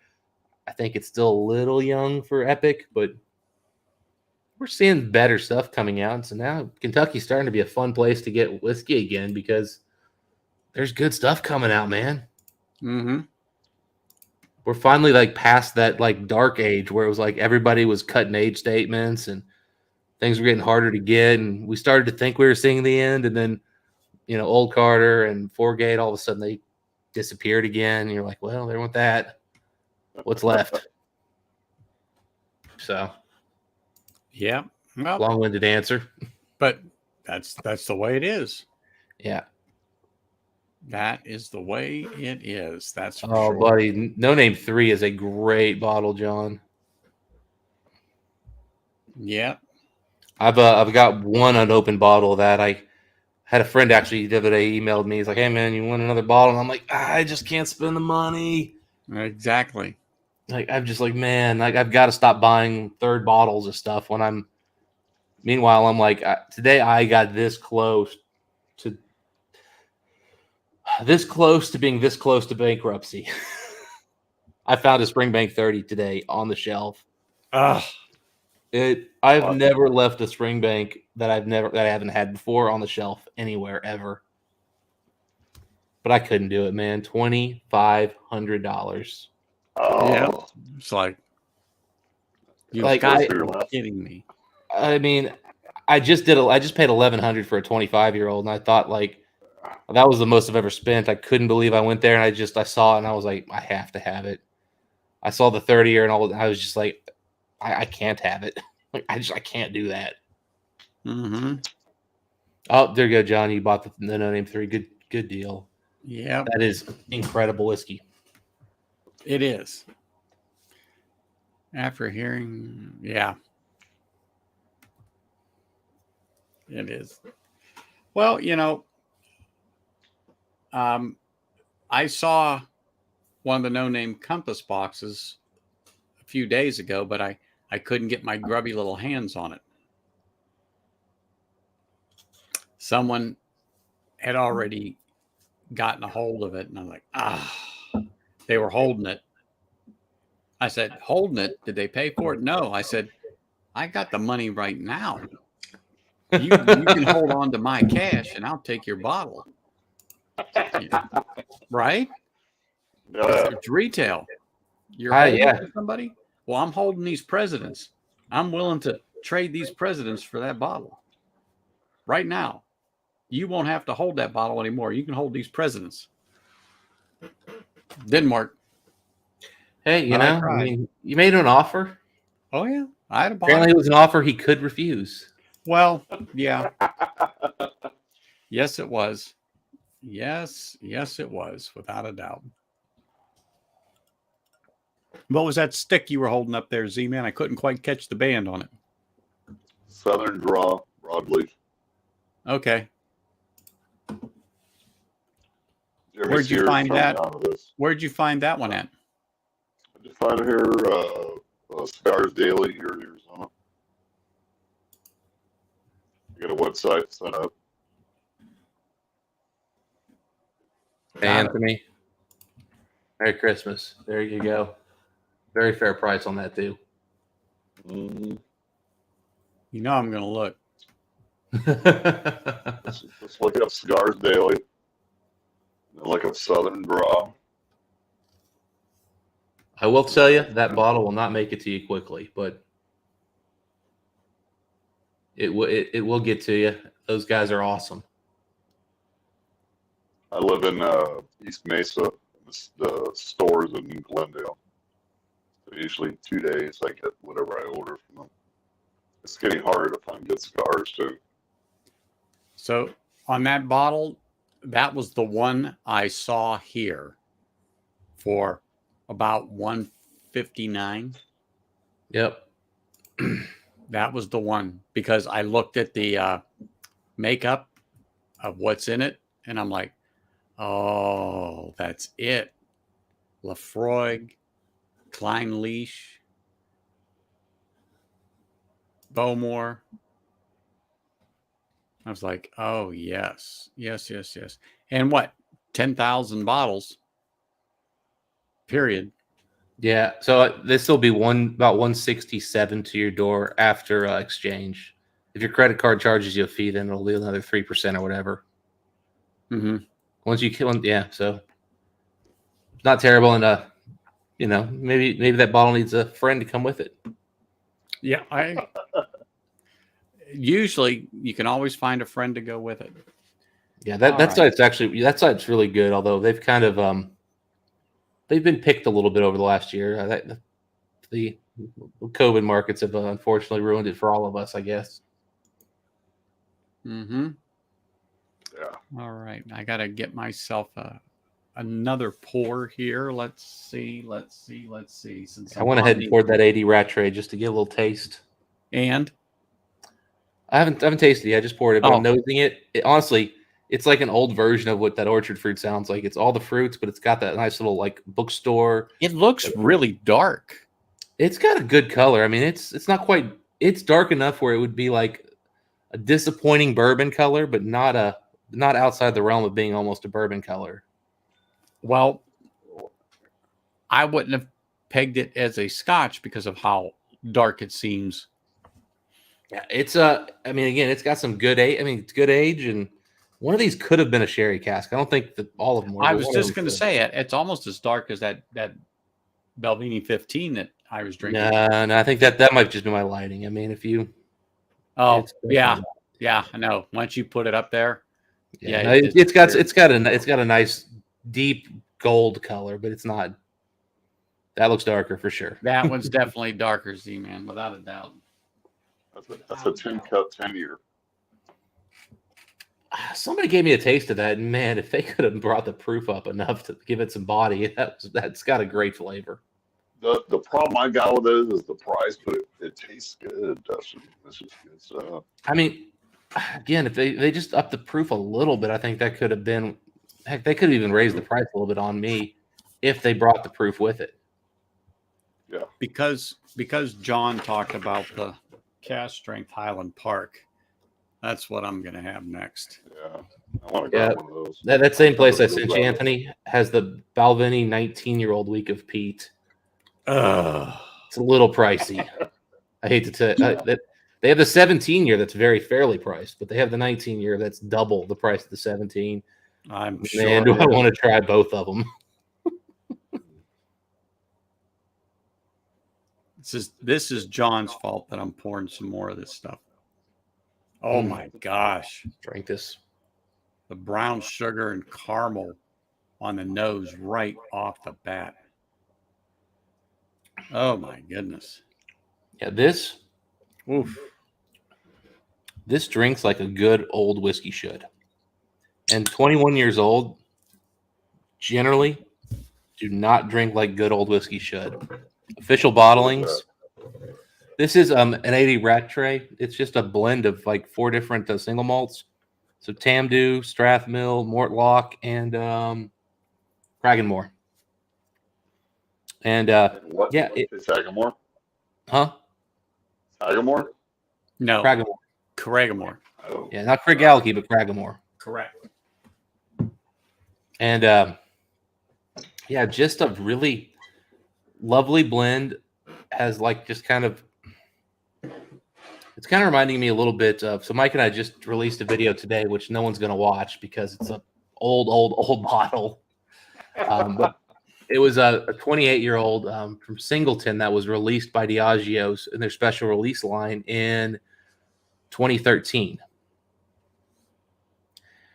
And it instantly gave us like this, just blew our minds with this old leather bookstore kind of thing with like graham crackers. It was just really good. This is a lighter version of that in a very good way. Oh my gosh, this is just. I can't tell you the last time I pulled this one out, but it's been a few months. But it's one of those things that I've been meaning to get to because I haven't had it in a while. And being that John kept mentioning it, and then I'm like, well, then I better pull it out. And I thought, well, for my last pour of the night, I think this would be a good one. Oh man, does that smell wonderful? The maltiness, the sweetness, oh man, that's wonderful. It's always nice when a bottle takes you on for a ride. You know, this is way proofier than what I've been drinking for damn sure. But the viscosity is tremendous. The sweetness comes right back on the finish. The spice creeps up on the tongue to about mid palate on the tongue. And oh my goodness, it is really, really good. I haven't gotten the orange, and other people have said that too to me, Bill. And I'm like, I don't really get the orange on there, but I just may not be able to pick that note out of there right now with the Belvini, the Compass Box, the Rock Oyster, the Johnny Walker Green. I did have a little Glengoyne 18 earlier too today, and the Highland Park 15. So maybe it's just, I don't know. Maybe there's just too much other stuff on the palate. But even drinking it on its own, I don't ever recall getting that particular note. But yeah, I would get told about that all the time. Oh, there's some orange on there. I never got orange. Yeah. Oh, Vic in the house. mm-hmm. What's Big Vic? Big Really, stick bro? Vic. So the Not tonight, Balvenie apparently. Apparently, 12, little stick Vic. the Balvenie 12 and the Balvenie 15. What's the better buy? 15. I see the 12 everywhere. Well, the 12 is good. Don't get me wrong. It's their standard. That's what they are. Everything built goes from there. Now I have the 15, but it's the single barrel. It's the sherry cask. Oh, that is delicious.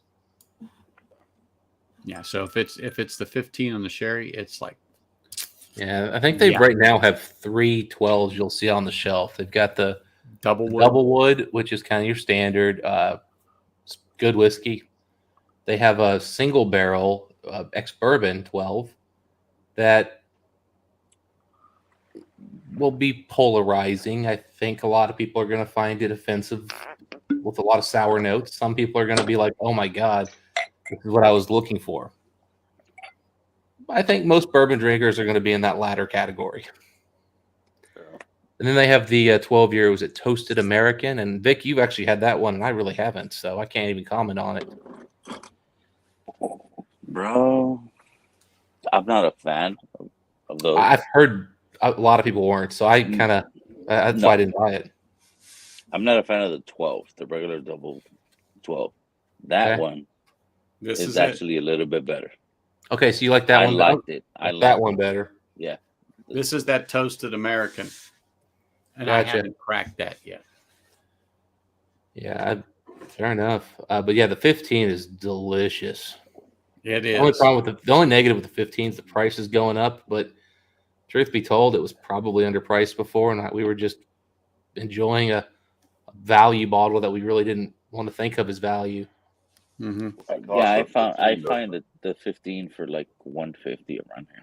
Yeah, that's what it's going for these days. It used to be about 100, 110. It was such a good value then. I should have bought more. Yeah, no, I remember what last time Anthony was saying. Look at the fucking juice. If it's do wanna dark, do it's that. good. So I went into a store and I actually popped the can and pulled it out. I'm like, that shit was light. I was like, nope, stay where you're at. Stay where You're you're good. at. Not man, I ain't gambling at 150, man. That is not where you want to gamble. Yeah, it's always Mhm. funny is they look at the store employees. What are you doing going through the bottles like that? And you're like, trust me, it's important. Yeah.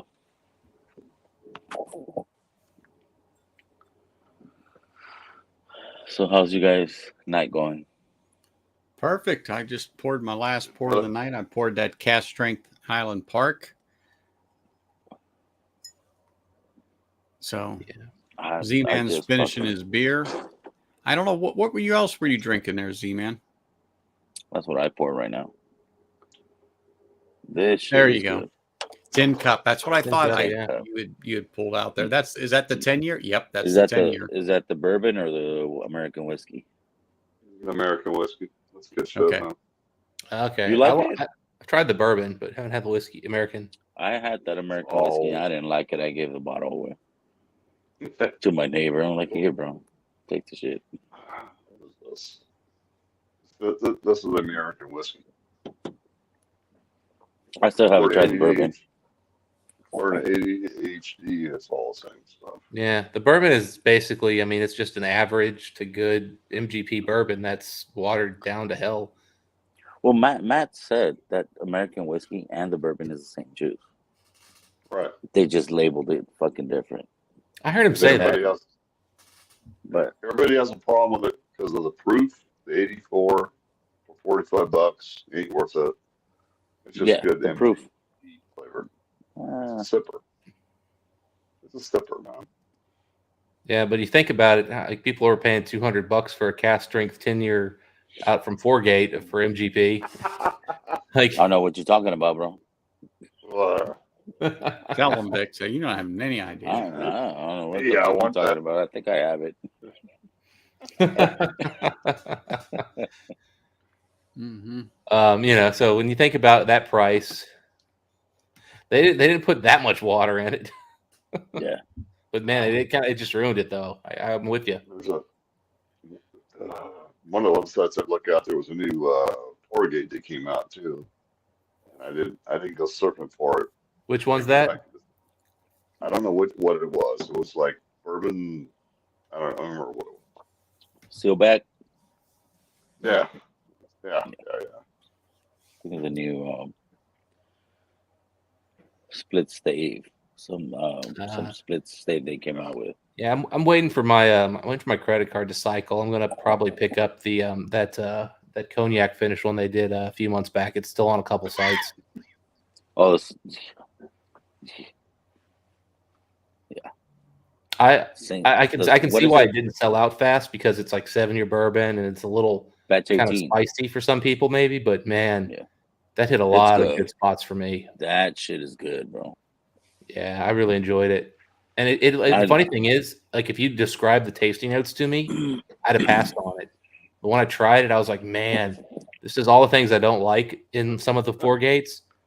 That somehow that cognac fixes it all and makes it so good. Yeah, that Good. batch You'll 18 get is bottles good. like him. And the batch 17, the Blu-ray. Which one's back? There've been a bunch of Blu-rays now, and they've gotten to where they're cranking stuff out lately, man. Yeah, batch 17 is the new Blu-ray they did. That shit, I doubled up on that motherfucker. I said, fuck it. See here, splits. I killed. Yeah, I'm not a big split stave fan. In fact, I don't think I even got a sample because the guy got me a bunch of samples recently. I kind of was like, Man, you probably want to just save the split staves from me. I'm just not. It's not where my palate goes usually. Let me see if I got it. I got a few samples. There's 16. The rye down under. Oh, okay. Oh, here's 17. Yeah. There you go. You know what, James? I did not. Got it. I don't want to Yeah, say that it one's was good, terrible, but I didn't care for the lumberjack. It I wasn't love the fucking lumberjack, bro. really. I just wasn't impressed with it. I mean, it was okay, but it didn't. I had it in my hand, and they had a bottle open at Liquor Lineup, Vic, and so I tried it. And he goes, "Well, what do you think?" And I go, "Well, you can have this bottle back because I don't think it's terrible, but I don't think it's $130 good." Yeah. Yeah, it just 100, wasn't 130, no. It was 100, yes. there. 130, And no. and to me, that is the most And that's like I'm willing to limit pay on a book. up there. Yeah. And you're pushing it. At 90, 2 years 90 is ago, I great. thought Yep. they were getting up there. Well, let's give this a little nip here. Just a first impression. See, I have all last year's Bookers. And I have the first two from this year. That Lumberyard fucking kicks their ass hard. Plus, it's a 7-year. All the rest are fucking 6 years or some shit. This one, 2022-02, and the 2022-03, they're 7 years. They're more than 7 years old. And I think that makes a big difference.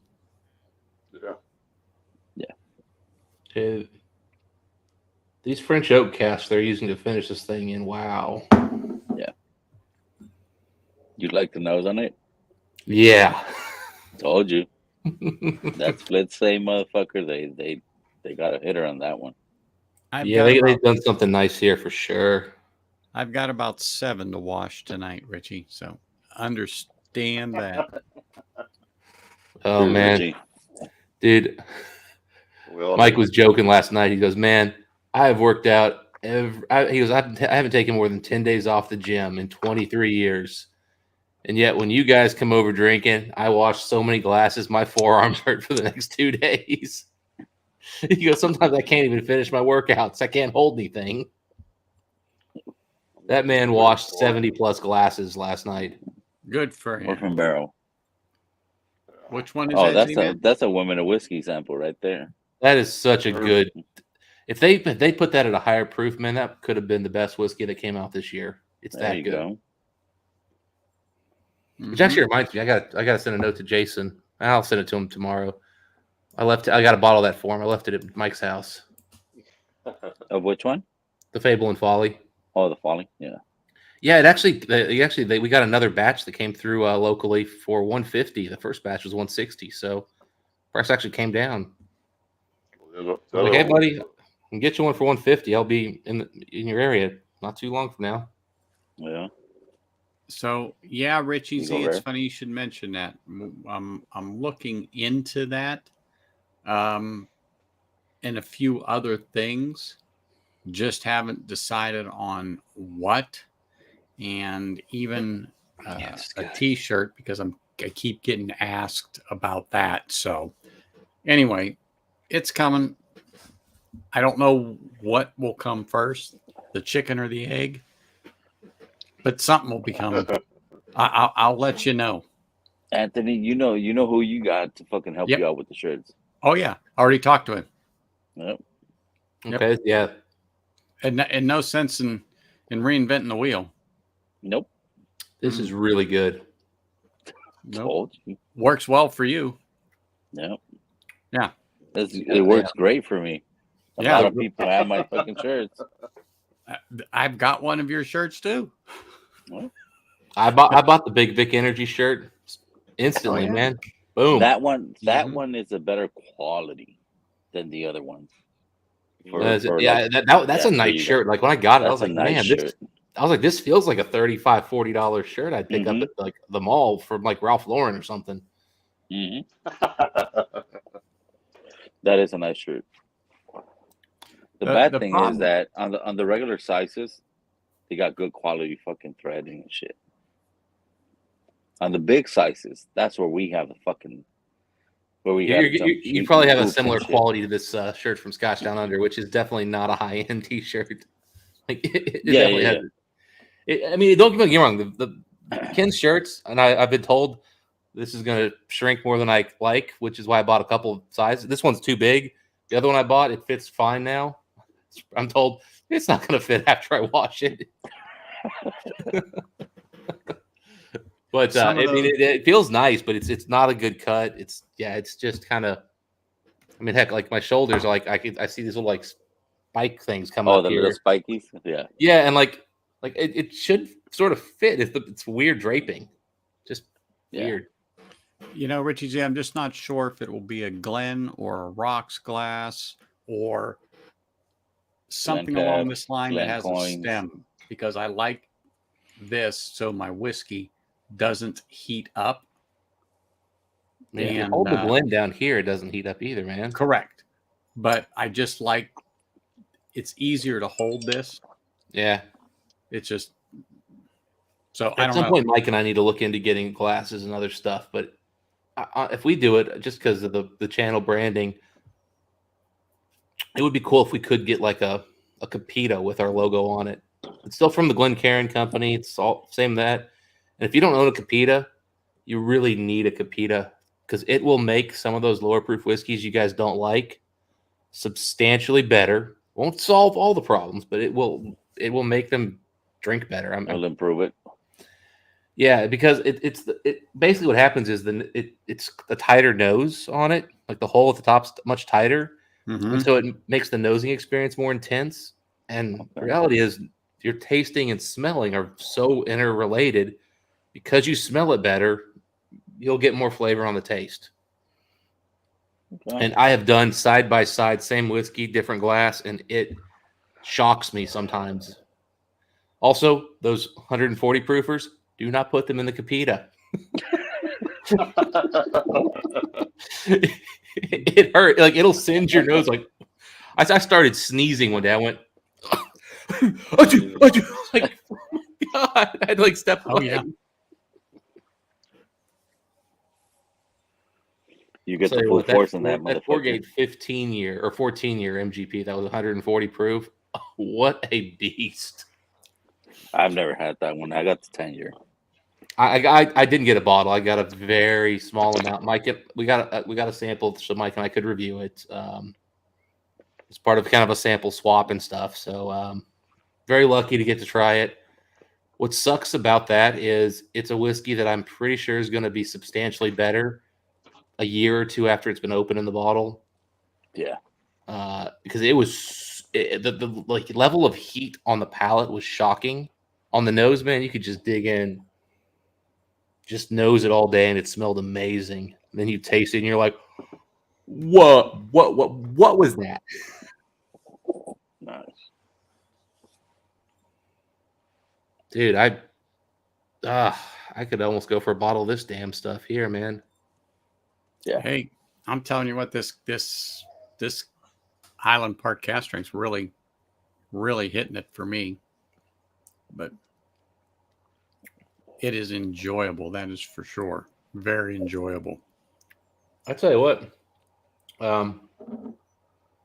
this just goes to show you this is a different. You know, we talked about.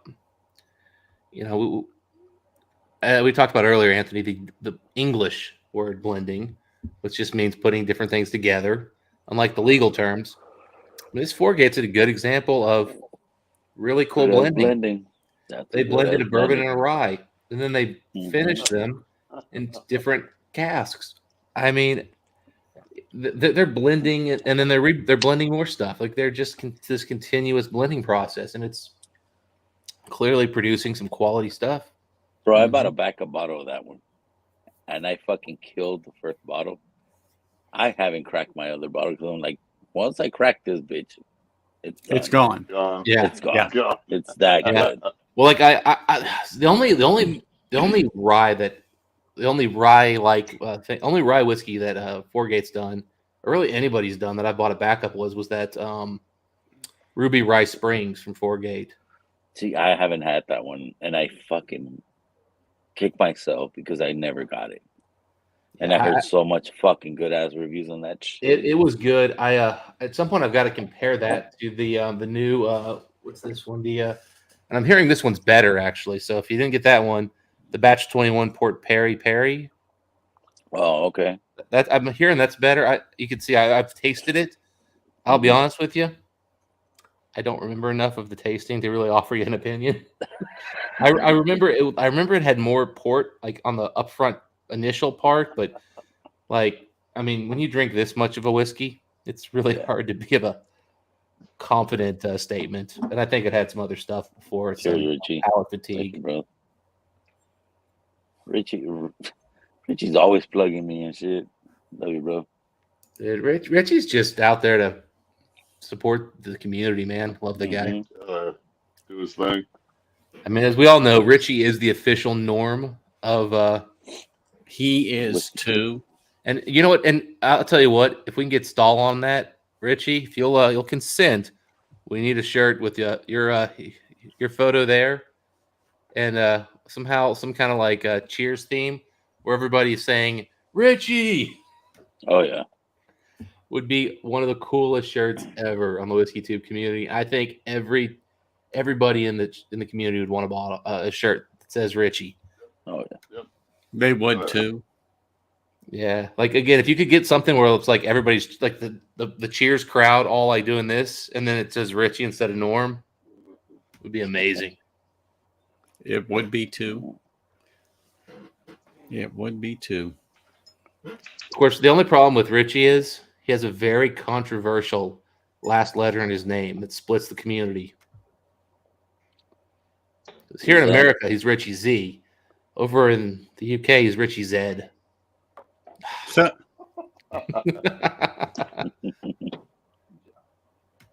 he is a diamond. Yeah. And we're not talking about in the rough either. That's for sure. Yeah, there you go. Richie's down. Oh, man. We got to get with Stahl. That has to happen. A Richie Z Cheers themed Norm Cheers kind of a shirt. Yeah. Dude, I'll be at Mike's next weekend. Dude, talk to him about that. I'll bring that up. That's such a great idea. Oh yeah. And I mean, because I mean that's what Richie is, man. He's the Norm of the Whiskey Tube. Yeah. Dead. Yeah. I just stopped to say hi, support the All right. channel. I'm about to take off. I got an early day tomorrow. Well, do me a favor. Just hold where you are. I'm going to end the stream.